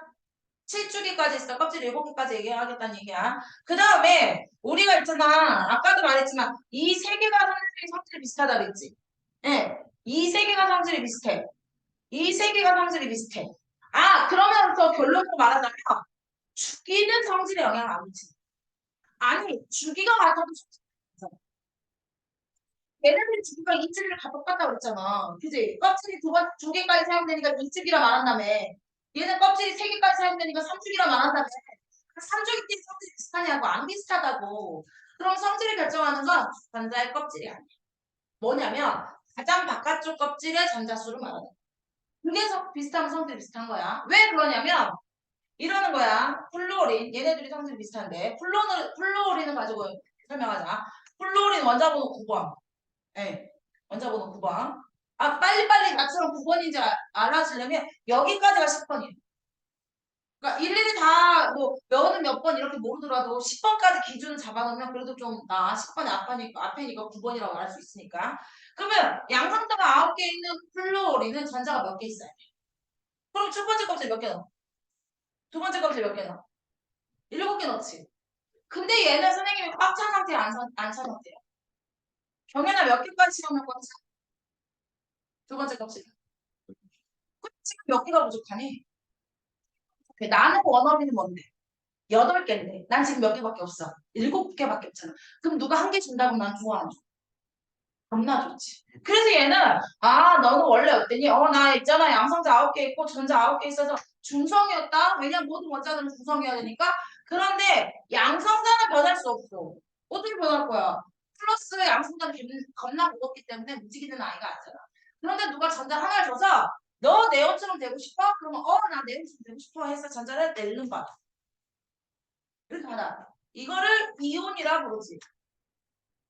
이온. 그런데 이온은 어떻게 된 거냐면 전자를 하나 받으면서 이온이 됐지. 그러면 플러스 전화량과 마이너스 전화 중에 누가 더 많아? 그래서 얘는 플루오린화 이온, 마이너스 이온이죠. 그럼 마이너스 이온이 됐다는 것은 전자를 받았기 때문이야? 이렇기 때문에. 받았어요. CL 한 번 더 가자, CL. CL 원자번호 몇 번이냐면 17번. 원자번호 17번. 그럼 전자 몇 개 있었을까? 17개 있었겠지. 그래서 뭐 해야 되니까 원자가 정기적으로. 중성이어야 되니까. 그럼 그림을 그려볼까? 너 원자번호 17번이야? 그러면 전자가 17개 있겠네. 첫 번째 값이 몇 개 넣어? 2개 꽉 채우고 두 번째 값이 몇 개 넣어? 8개 채우고 그럼 10개네? 그럼 세 번째 값이 몇 개 있으면 돼? 나 이거 세 번째 값에 몇 개까지 채우고 싶어? 그럼 한 개만 더 있으면 되잖아. 누가 한 개 쓰겠다고 받아 안 받아? 받아야지. 그러니까 너는 원래 양성자가 17개 있는 원자번호 17번이었는데 너의 워너비는 아르곤이구나. 아르곤처럼 전자 배치를 하고 싶구나. 넌 18개 갖고 싶겠지? 그럼 누가 더 많아? 마이너스가 더 많지? 그래서 마이너스 1가리로. 그래서 얘는 뭐라 불러? 염화이온이라고. 이온이 되는 과정이 똑같아. 마이너스 1가리로. 성질이 똑같아. 그럼 물어보자. 병현아 얘는 몇 개 받으면 좋을까? 누구처럼 되고 싶은 거라고 애들의 모든 원어민 누구라고? 얘네들이라고 얘네들이. 네온이라고 해? 에? 네온은 전자가 몇 개 있어?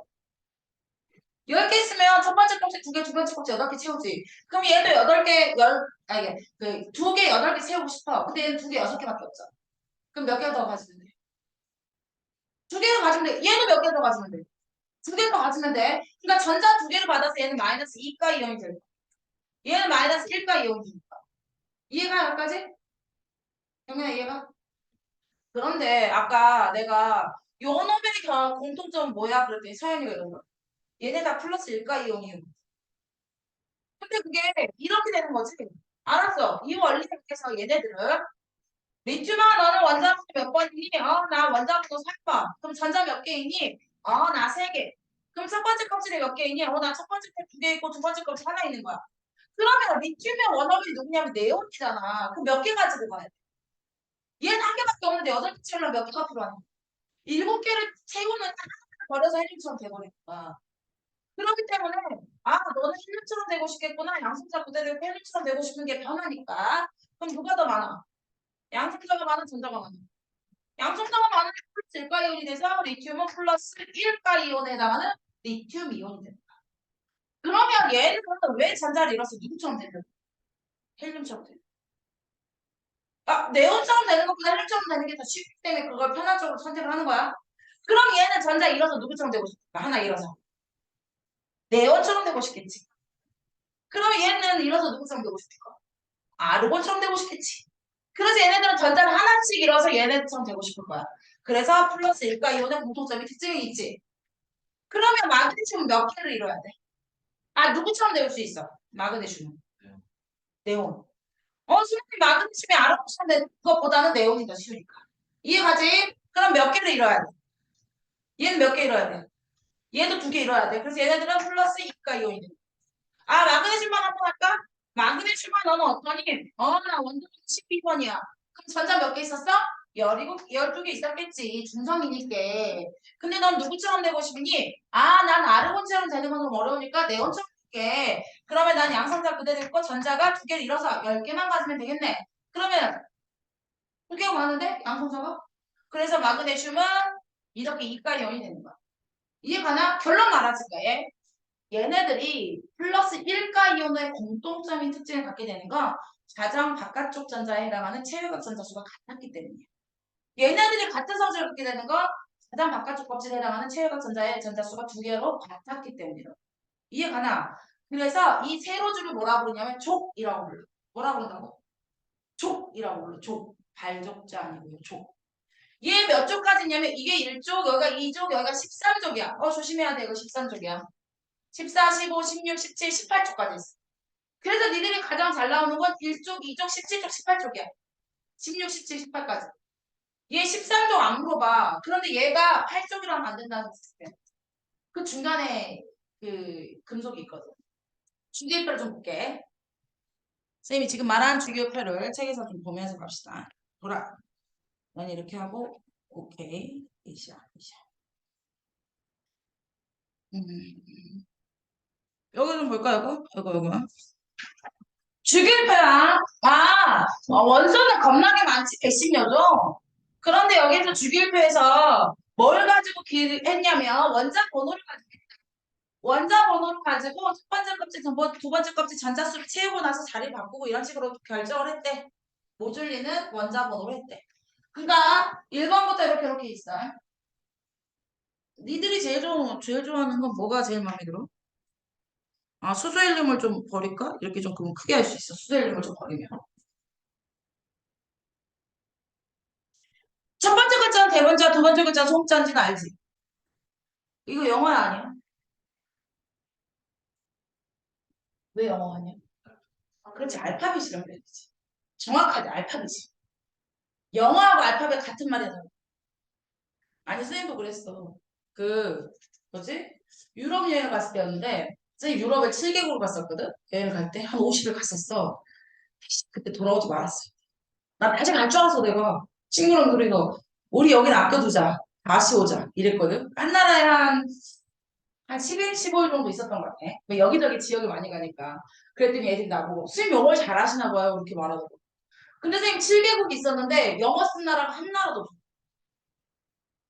신기하지? 내가 영국을 안 가면 영어 쓴 나라가 유럽에 어디 있어?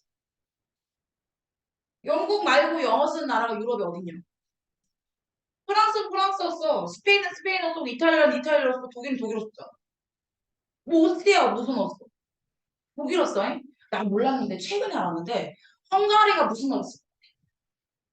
스페인 헝가리 무슨 어 쓸까? 오스트리아가 독일어 쓰는 건 알고 있었지. 헝가리는 무슨 어 쓸 거야? 형님. 나는 독일어 쓸 줄 알았어. 그쪽이 왜 2차 세계대전 때 독일 다 점령했던 지역이잖아. 오스트리아도 마찬가지지만. 갖고 난 독일어 쓸 줄 알았거든? 헝가리가 헝가리어를 쓰 헝가리어 있는지 알아서 몰랐어. 나 진짜 몰랐네. 근데 선생님 제자 하나가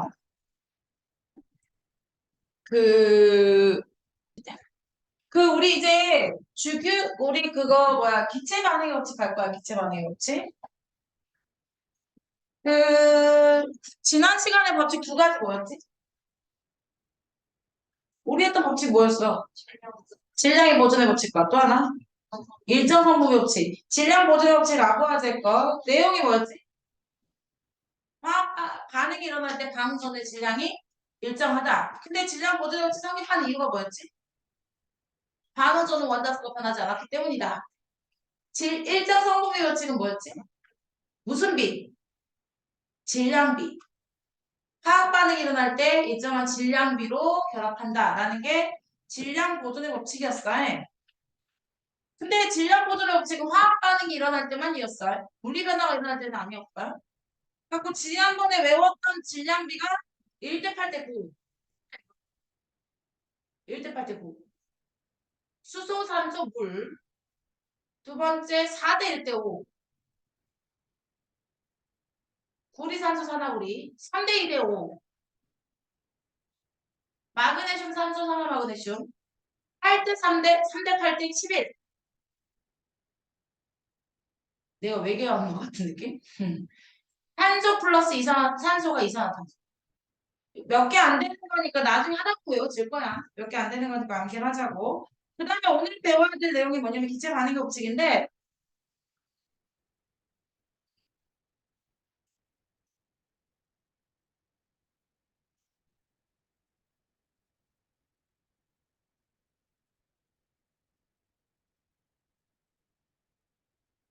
기체 반응의 법칙은 게일 위삭이라는 사람에 의해서 이제 발표가 되는데 기체 반응의 법칙 결론 말하자면 기체랑 결합해서 새로운 기체를 만들 거야.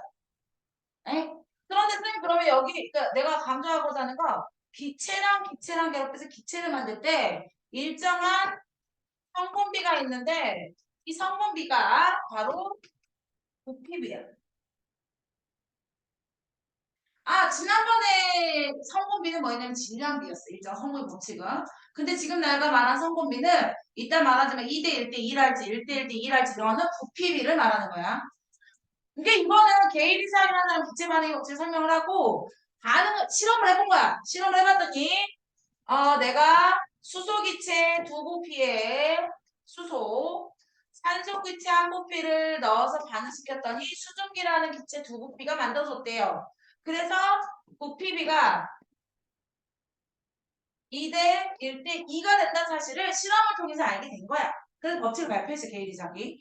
그런데 그때 부피비가 나올 때 여기 안에 이제 그 다음에 이제 돌턴이라는 사람이 이거를 설명을 하려고 했던 거야. 그러니까는 입자를 넣어서 설명하려고 했지. 그래서 입자를 넣어볼게.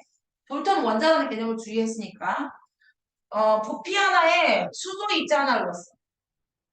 수소 입자 하나 넣었어. 그럼 여기도 산소 입자 하나 넣었겠지. 그러고 나서 반응을 했더니 수소가 두 개 들어가면 되고 반응선의 원자가 반응의 원자를 변하지 않아야 되잖아. 그럼 얘는 반기가 되잖아 이렇게. 근데 원자가 되잖아. 그래서 사람이 뭐라는 개념을 다시 도입을 하냐면 분자라는 개념을 도입하는 거야. 분자는 이렇게 하면 되잖아. 이렇게. 그러면 여기서 어떻게 되는 거냐면 나눠서 들어가. 이렇게 해갖고 이렇게. 이게 맞지? 네. 그래서 결론 말할게. 부피비는 분자수비.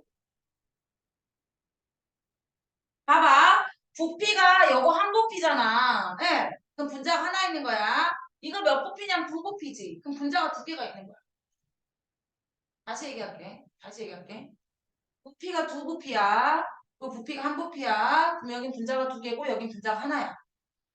근데 이거는 이런 전제가 있기 때문에 가는 거야. 현민아 어떤 전제가 있는 거냐면 한 부피라는 같은 부피를 안에 같은 수의 분자를 갖게 돼. 여기도 써볼까? 같은 부피 속에 같은 분자수가 들어있대. 이해가 안 가? 그럼 나한테 이 의의를 제기할 수는 없나? 다시 얘기한다.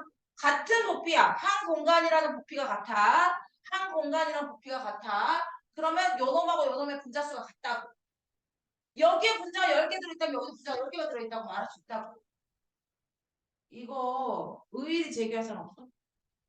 선생님 근데요 라고 말할 사람 없어? 경연아 근데요 말할 거 하는 거 찾아. 서연아 근데요 말할 거 없어?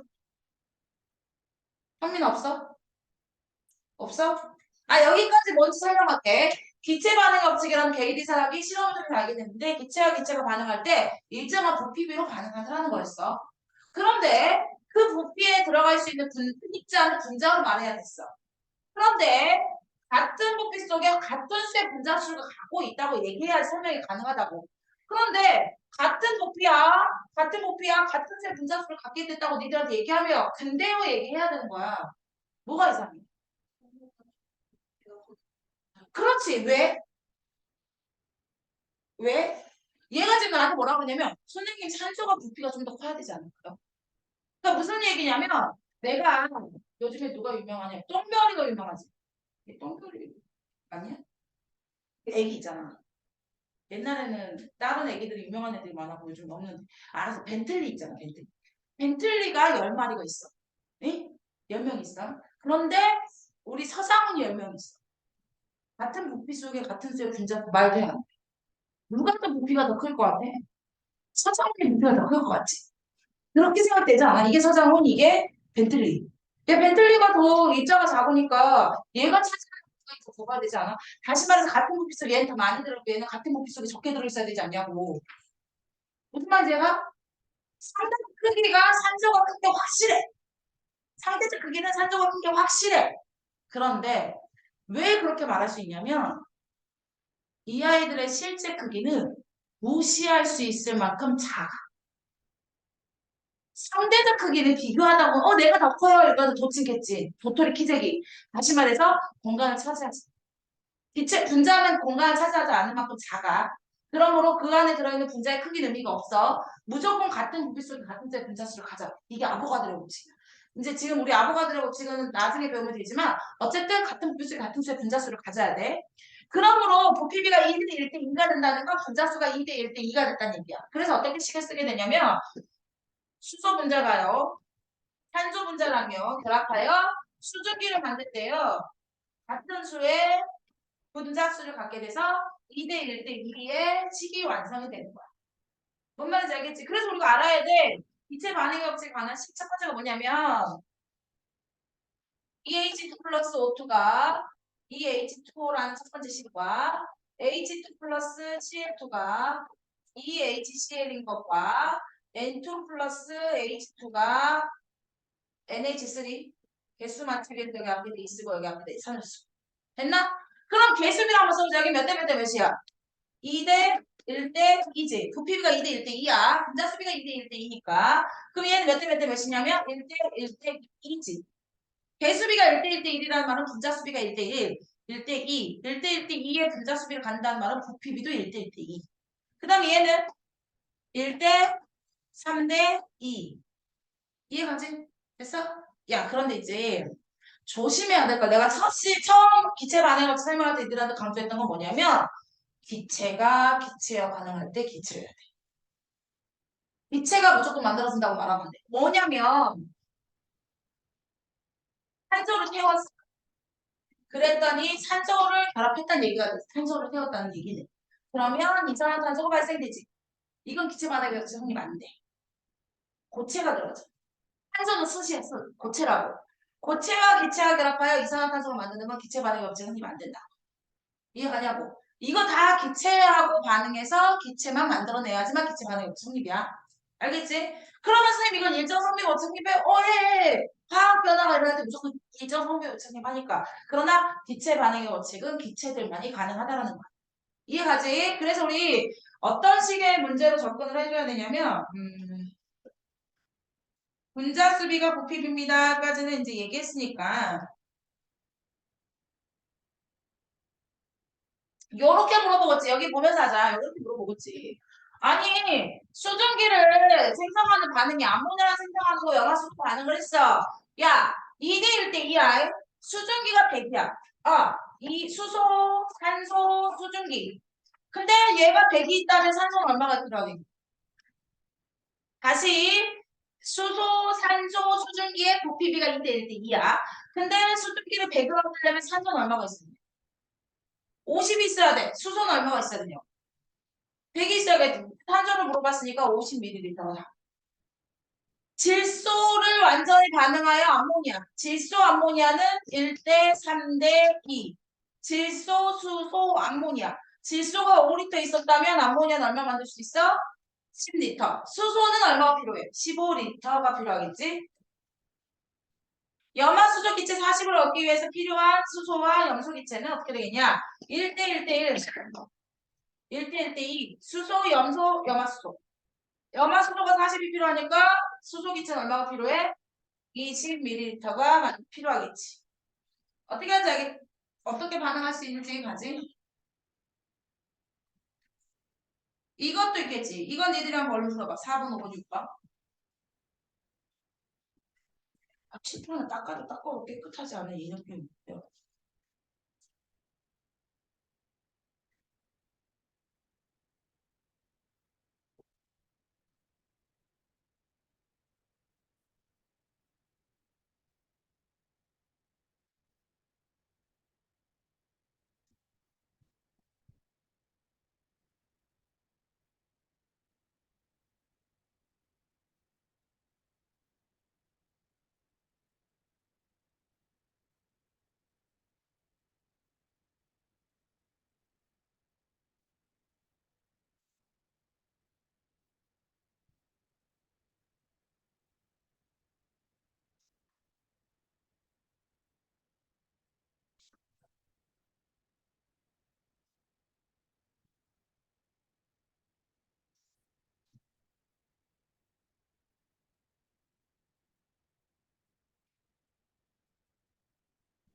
오재원이 피아노 하지? 팔이 안.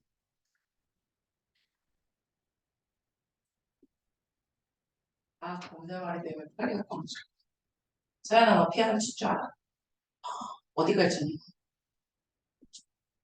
너, 완전 피아노 쳤 어디까지 쳤어? 안 쳤어.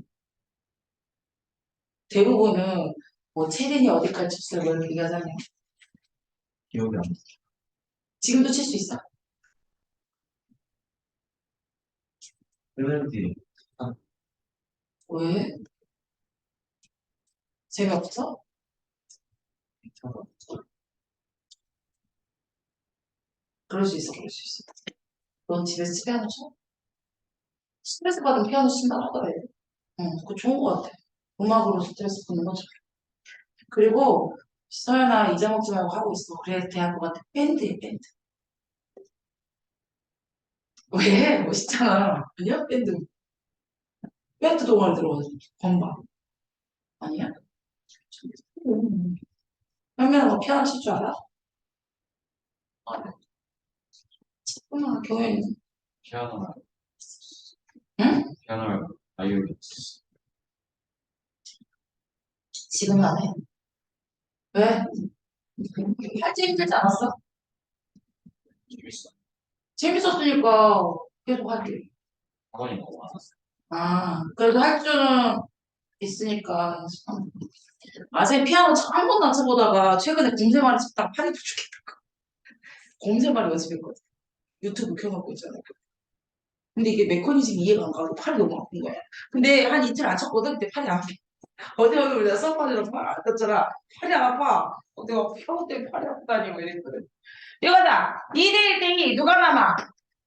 산소가 20이 남고 수증기 얼마 만들어져? 수증기 40이 만들어질 거야. 남는 것만 물어봐. 응. 산소 20. 이거는 1대 3대 2잖아. 그지? 1대 3대 2니까 누가 남아? 수소가 얼마 남아? 말을 해줘. 이게 20이 있었다면 60이 필요하니까 40이 남겠지. 그러면 반응한 암모니아는 얼마가 만들어질까? 40이 만들어지겠지. 오케이? 그 다음에 수소와 염소가 1대1로 반응해야 되니까 수소가 남을 거야. 얼마가 남을 거야? 20이 남을 거야. 그리고 만들어진 염화수소의 기체는 얼마일까? 뭐라고? 40 누가 40이야? 60 아니야? 튀기네. 60이네요. 맞네요. 60이야. 실수하지 마. 그 다음에 7번. 수소와 산소가 밀접하게 반응해서 수증기를 만드는데 부피를 구하시오. 1대 2대 1이잖아. 그러니까는 이 만들어진 수증기 얼마? 70. 남는 건 누구? 남는 건 누구? 오트가 얼마 남아? 15. 오케이? 됐나? 맞아? 2대 1대 2로 반응하니까 수소가 70이 있었다면 산소는 35가 있으면 되고 만들어진 수증기는 70이 될 거야. 그러면 남는 아이는 누구냐면 산소가 15가 남겠지. 질소와 수소가 암모니아를 만들래. 그럼 1대 3대 2니까 얘가 60이 만들어지겠지. NH3가. 네. 그러면 남는 건 누구야? 병행 남는 건 누구야? 아니 우리가 1대 3대 2였다고? 그런데 이걸 기준으로 가야 되지. 수소가 90이 있으니까. 3배 한 거니까 여긴 60, 3배가 되니까. 여기도 3배 하니까 얼마만 있으면 돼? 30. 근데 질소가 얼마 있어? 40이 있잖아. 그럼 얼마가 남아? 10이 남겠지. 그 다음에 수소와 염화수소가 이렇게 반응했어. 그럼 1대 1대 1로 반응하니까 1대 1대 2니까 여기가 25 있으면 여기도 25만 있으면 되고 여기는 50이 만들어지니까 만들어진 염화수소의 기체는 50입니다. 남는 건 누구냐면요. 염소가 남을 거예요. 염소가 25밖에 할 필요 없는데 50이 있었으니까 25가 남겠죠? 됐나? 기체 반응 없이 끝. 근데 조심하라 그랬어. 탄소랑 산소랑 결합한 이산화탄소 만들 때는 탄소라는 고체를 사용했기 때문에 기체 반응 없이 성립할 수 없어.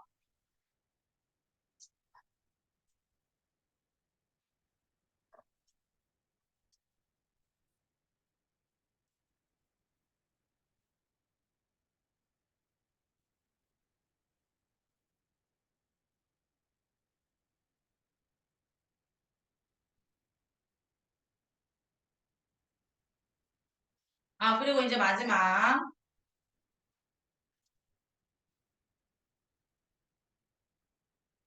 화학 반응에서 에너지의 출입이 마지막이지. 우리 발열 반응과 흡열 반응이라고 부르잖아. 발열 반응이라는 건 반응이 어떻게 된다는 거야? 열을 방출하는 거야. 그래서 우리가 발열, 흡열. 선생님은 그런데 모두 그렇지는 않지만 나는 선생님이지만 내가 널 괴롭혔구나. 그 화학 반응이 일어날 때 있잖아. 대부분 그렇지는 않지만 발열은 그러니까 이런 거 있잖아. 대부분이라 말하지 모두 다 말하지는 않아. 입자와 입자 사이에 이렇게 결합된 결합력들이 있을 거야, 이렇게. 입자를 고분자 만들려면 이렇게 할 거니. 이 원소가 종류가 어떻게 되든. 근데 이 아이가 저분자가 된 거야. 입자가 쪼개져가지고 저분자가 된 거야. 그럼 어떻게 되냐면, 반응 전과 반응 후에 입자 수는 변하지 않아요. 뭔 말인지 알지? 그러면 뭐가 사라지면서 반응이 일어나는 거냐면, 분자와 분자, 입자와 입자 사이에 있었던 결합력들이 사라지면서. 이게 사라지면서 반응이 일어나는 거거든. 근데 이 결합력이 사라지면 이 결합력이 에너지가 된다 생각. 그러니까 고분자가 저분자로 만들어지려면 이 결합들이 사라져야지 커다란 분자가 작은 분자가 될 거 아니야. 이럴 때는 결합력들이 사라지니까 에너지가 방출되는 거야. 이게 발열이야. 그럼 거꾸로 결합들이 되어 있지 않던 저분자가 결합을 하려면 어떻게 해야 되냐고. 아니 결합을 하려면 어떻게 하냐고. 이게 에너지가 필요하다며. 그러면 얘가 어떤 아이들이 생기려면 에너지를 흡수해야 될 거 아니야. 이게 흡열이라고. 저분자가 고분자가 될 때가 흡열이라고. 일반적으로 그래. 그래서 우리가 발열 반응은 어떻게 하냐면 고분자가 가지고 있던 에너지가 저분자로 되면서 에너지가 적어지는 거야. 적어진 에너지만큼 버려. 이게 발열. 근데 에너지 결합력이 없었던 거야. 어떤 아이가 고분자가 되면서 결합력이 생겨야 돼. 그러기 위해서 이만큼 어떻게 해야 돼? 에너지를 흡수해야 해. 그러면 흡열이야. 그런데 있잖아. 이 아이가 이러는 거야. 알았어. 내가 고분자에서 저분자로 될 거야. 내가 그럼 열을 방출해야겠네? 얘가 열을 방출해. 그러면 주변은 어떻게 돼? 여기 있던 나는? 얘가 방출한 열을 받겠네? 그러면 나도 따뜻한 겨, 추운 겨. 다시 얘기할게. 이 물질이 이러는 거야. 나는 고분자에서 저분자로 열을 방출할 때. 열을 내보낼 거라고. 그 내보낸 얘가 반응하면서 내보낸 열을 내가 받을 거 아니냐고. 뭔 말인지 알겠지? 그러면 그 주변에 있던 나는 어떻게 돼? 따뜻해져. 지는 에너지가 적어지면서 열을 버리잖아. 그런데 옆에 있던 주변에 있던 나는 따뜻해져. 그래서 발열 반응이 일어나는 모든 아이들은 만약에 내가 발열을 쓸 거야. 그럼 내가 추워서 사용하는 거야. 따뜻해지고. 뭔 말인지 해가지고. 그러니까 너네 왜 따뜻해지려고 쓰는 많은 물건들은 발열 반응을 이용했다라고 생각하면 돼. 예를 들어 왜 손난로 있지? 또딱또딱또딱 따뜻하네. 그러면 그 손난로가 열을 방출하면서 나한테 열을 준 거잖아. 그래서 내가 따뜻한 거지. 그러다 발열 반응은 내가 따뜻하고자 한다고 생각하면 돼. 그래서 니들 발열레이라고 그러지. 발열레이 들어봤어 안 들어봤어? 내복인데 열이 나는 발열레이 유니클로에서 뭐 얇은데 되게 따뜻해. 아 모르나 봐. 에이, 엄마가 내복 입으라 해도 안 입지? 그럴 줄 알았어. 응. 아, 발열레이라 그러잖아. 발열레이는 열을 내보내는 내복이야. 왜 그렇다면 옷도 발열이 된다면 내가 추울 때 입겠다는 거야? 따뜻할 때 입겠다는 거야? 추울 때 입겠다는 거지. 따뜻하려고. 그래서 애들이 이걸 제일 많이 헷갈려더라고. 발열이 일어나는데 주변이 따뜻한 거야. 그러니까 내가 에너지를 버렸는데 왜 따뜻해요? 주변에도 따뜻한 거야. 주변을 물어보는 거니까 따뜻하다고 말해야 돼. 그러면 흡연은 반대로 아니 요 물질이 반응이 일어나고 있어 흡연을 할 거야. 그러면 에너지를 먹어야겠잖아. 그럼 주변에 있는 나는 그 에너지를 뺏긴 느낌이잖아. 그럼 나는 시원해져 따뜻해져. 시원해져. 그럼 나는 시원하고자 쓰는 거야. 시원하고자 하려고 하는 거면 우리가 흡연 반응이 일어나야 되고 따뜻하고자 하려고 하면 반려 반응이 일어나야 돼. 내가 일어날 게 아니라 그 아이가 발열을 해서 난 따뜻해지면 돼. 그 아이가 흡열을 하면서 난 시원하면 되는 거야. 그래서 흡열과 발열에 그렇게 암기를 해놓으면 훨씬 더 효과적이더라. 그래서 우리 발열 반응의 대충 예를 보면 연소 반응의 발열. 연소 태워지는 거. 왜 나무가 태워갖고 나무가 막 산소가 엄청 많이 붙어있던 게 나무였어? 근데 이산화탄소 저분자로 되면서 열을 방출하면서 내가 따뜻할 때 되는 거 연소 반응. 또 뭐가 있냐면 호흡도 발열 반응. 그리고 소화도 발열 반응. 그러니까 밥 많이 먹으면 열나. 소화시키느라고 열나. 그리고 금속이 녹슬는 반응도 마찬가지야. 그리고 우리가 뭘 많이 하냐면 대표적인 게 중화 반응. 중화 반응은 산과 염기가 반응하여 중성이 되는 과정을 말해. 이따 우리 4단원에서 통합과 마지막 단원에서 배우거든. 근데 산과 염기가 반응하여 물이 되면서 중성이 되는데 그러기 위해서 우리 뭐 하는 거냐면 회 먹을 때 레몬 뿌리지. 회는 염기성이야. 그럼 비려. 그 비린 맛이. 그러면 거기다가 산을 뿌려. 뭐를? 그 왜 식초를 뿌려. 그러면 그 맛이 비린 맛 염기성의 비린 맛이 좀 잡히는 거야. 거꾸로 김치가 너무 시지. 김치가 너무 심으면 그건 산성이야. 그럼 그 아이한테 달걀 껍질을 넣어줘. 그럼 그 달걀 껍질이 염기성이 되거든. 중화가 돼서 약간 신맛이 수그러들어. 또는 토양이 산성화된다 말을 많이 하지. 그래서 석회가루를 뿌려. 그럼 토양이 산성화됐으면 석회가루에 다가 염기를 뿌리면 이 아이가 중성이 되는 거야. 이런 중화 반응이 일어날 때 발열 반응이 대표적인 거야. 그래서 외울 때 연소 반응, 연소할 때 발열 반응이야. 그 다음에 중화 반응할 때 발열 반응이야. 그래서 그리고 또 호흡이 발열 반응이야. 소화가 발열 반응이야. 다 고분자, 저분자로 일어나는 거야. 그 다음에 또 하나 더 짚자보라면 산화칼슘이 물을 만나면 열을 발생하는 발열 반응이야. 흡열 반응일 경우에는 대표적인 예가 광합성. 광합성이랑 단백질 합성할 때 흡열 반응이 대표적인 거고 우리가 얘가 많이 나오는 건 그 물의 전기분해. 물의 전기분해 할 때 물의 전기분해 물의 전기분해 식을 써볼게. H2O가 전기분해하면 EH2 플러스 O2 이렇게 분해할 때 있잖아. 분해할 때 열을 흡수해야지만 가능한 흡열 반응해야지만 일어날 수 있대. 이게 쉬운 일이 아니기 때문에 그래. 에너지를 먹어야지만 가능하다고 그랬어. 그래서 내가 말하는 게 니네 흡연인지 발열인지 말해봐. 발열컵, 발열일까 흡열일까? 발열컵, 발열일까 흡열일까? 그러면 이거 생각하면 되잖아. 내가 따뜻하고자 하는지 시원하고자 하는지 발열컵. 따뜻하고자 하는 거야. 발열. 그러니까 얘는 발열 반응이야. 그 다음에 야 너네 염화칼슘 뿌려서 제설 작업하는 거 있지? 그럼 눈이 녹아야겠지. 그럼 눈이 따뜻해져야겠지. 그래야 녹을 거 아니야. 그럼 얘는 발열이 일어나는 거야? 흡열이 일어나는 거야? 발열이 일어나야 따뜻해져서 눈이 녹겠지. 또 읽어볼게. 냉찜질. 흡열이겠지. 냉찜질이라는 건 시원하게 하겠다는 거잖아. 그러면 이거는 흡열이 일어나야지만 되는 거야. 손난로. 니네 그 손난로 많이 쓴 거 중에 똑딱이 말고 이렇게 흔드는 거 있지. 그것도 발열 반응이 일어나요. 철하고 산소가 반응해서 손이 따뜻하게 되는 거야. 그 안에 뭐 찰가루 같은 거 들어있잖아. 왜 흔들면 막 따뜻해지고. 그 손난로로 말하는 거야. 흡열과 발열이 있는 거야. 그럼 우리가 또 이거를 보자.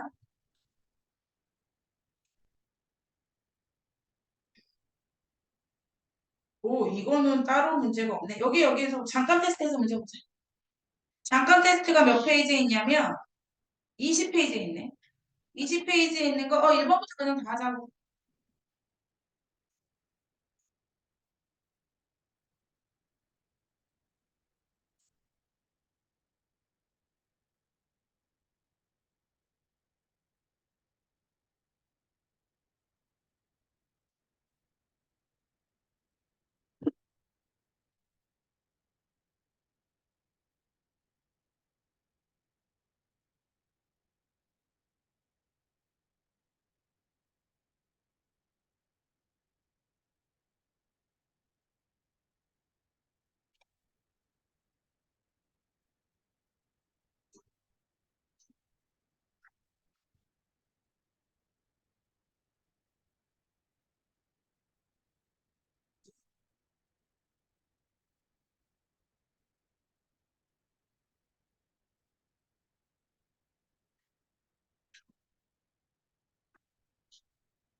그러면 너 밤에 수업 끝나고 오면 집에 온 몇 시냐? 그냥 평상시 평일에 집에 오면 10시 반. 10시 반. 늦게 온다. 몇 시에 자? 2시. 뭐 하고 자? 시작하고. 하고. 또 먹어야 돼? 걱정하네. 쌤 하루 10시 반쯤에 선생님이랑 줌으로 만나는 왜? 하루만 만나자. 언제가 좋은지 네가 선택해.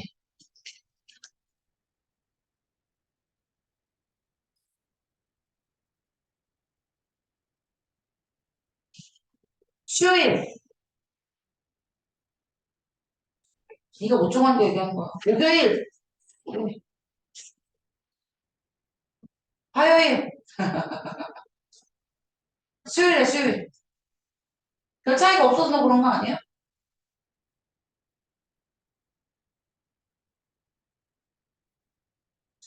월수는 수학이야, 영어야? 글쎄요. 영어가 낫지 않겠냐? 그래, 수요일. 수학한 날보다 영어 하는 날이 낫겠지. 보자. 온도와 압력에 기체가 반응하여 일정한 정수비. 기체 반응의 법칙이고. 수소 기체 10이랑 염소 기체 30이랑 반응하여 염화수소 기체가 20이 발생했대.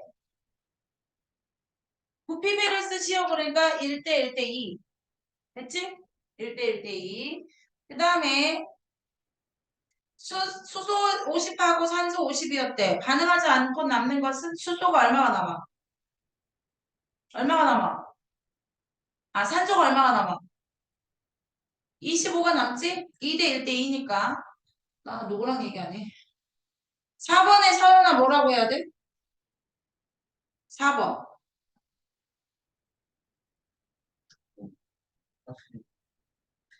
수소 40, 산소 20. 그 다음 5번은 뭐라 해야 돼, 현민아? 그렇지, 분자. 같은 부피 속의 분자수. 경연아 6번 뭐라고 해야 돼? 아니잖아. 똑같아야 된다니까. 같은 부피 속에 같은 수의 분자수를 가져야 돼. 100개. 발열 반응할 때 7번은 뭐라고 해야 돼? 유나야? 뭔가 방출함으로 주변의 온도는 높아진다. 흡열 반응일 때 흡수함으로 주변의 온도는 낮아진다. 라고 하면 되겠지. 발열 반응을 쓰라는데 누구하고 누구가 산염기 발열이잖아. 그 다음에 산화칼슘하고 물 만드는 것도 발열이지. 그래서 다하고 다가 발열. 그 다음에 나하고 라가 흡열. 그 다음에 손난로는 무슨 반응이야? 따뜻하니까 발열 반응을 이용한 거고 냉찜질은 시원해야 되니까 흡열 반응을 활용한 거야. 됐어? 오케이. 숙제가 여기는 23페이지고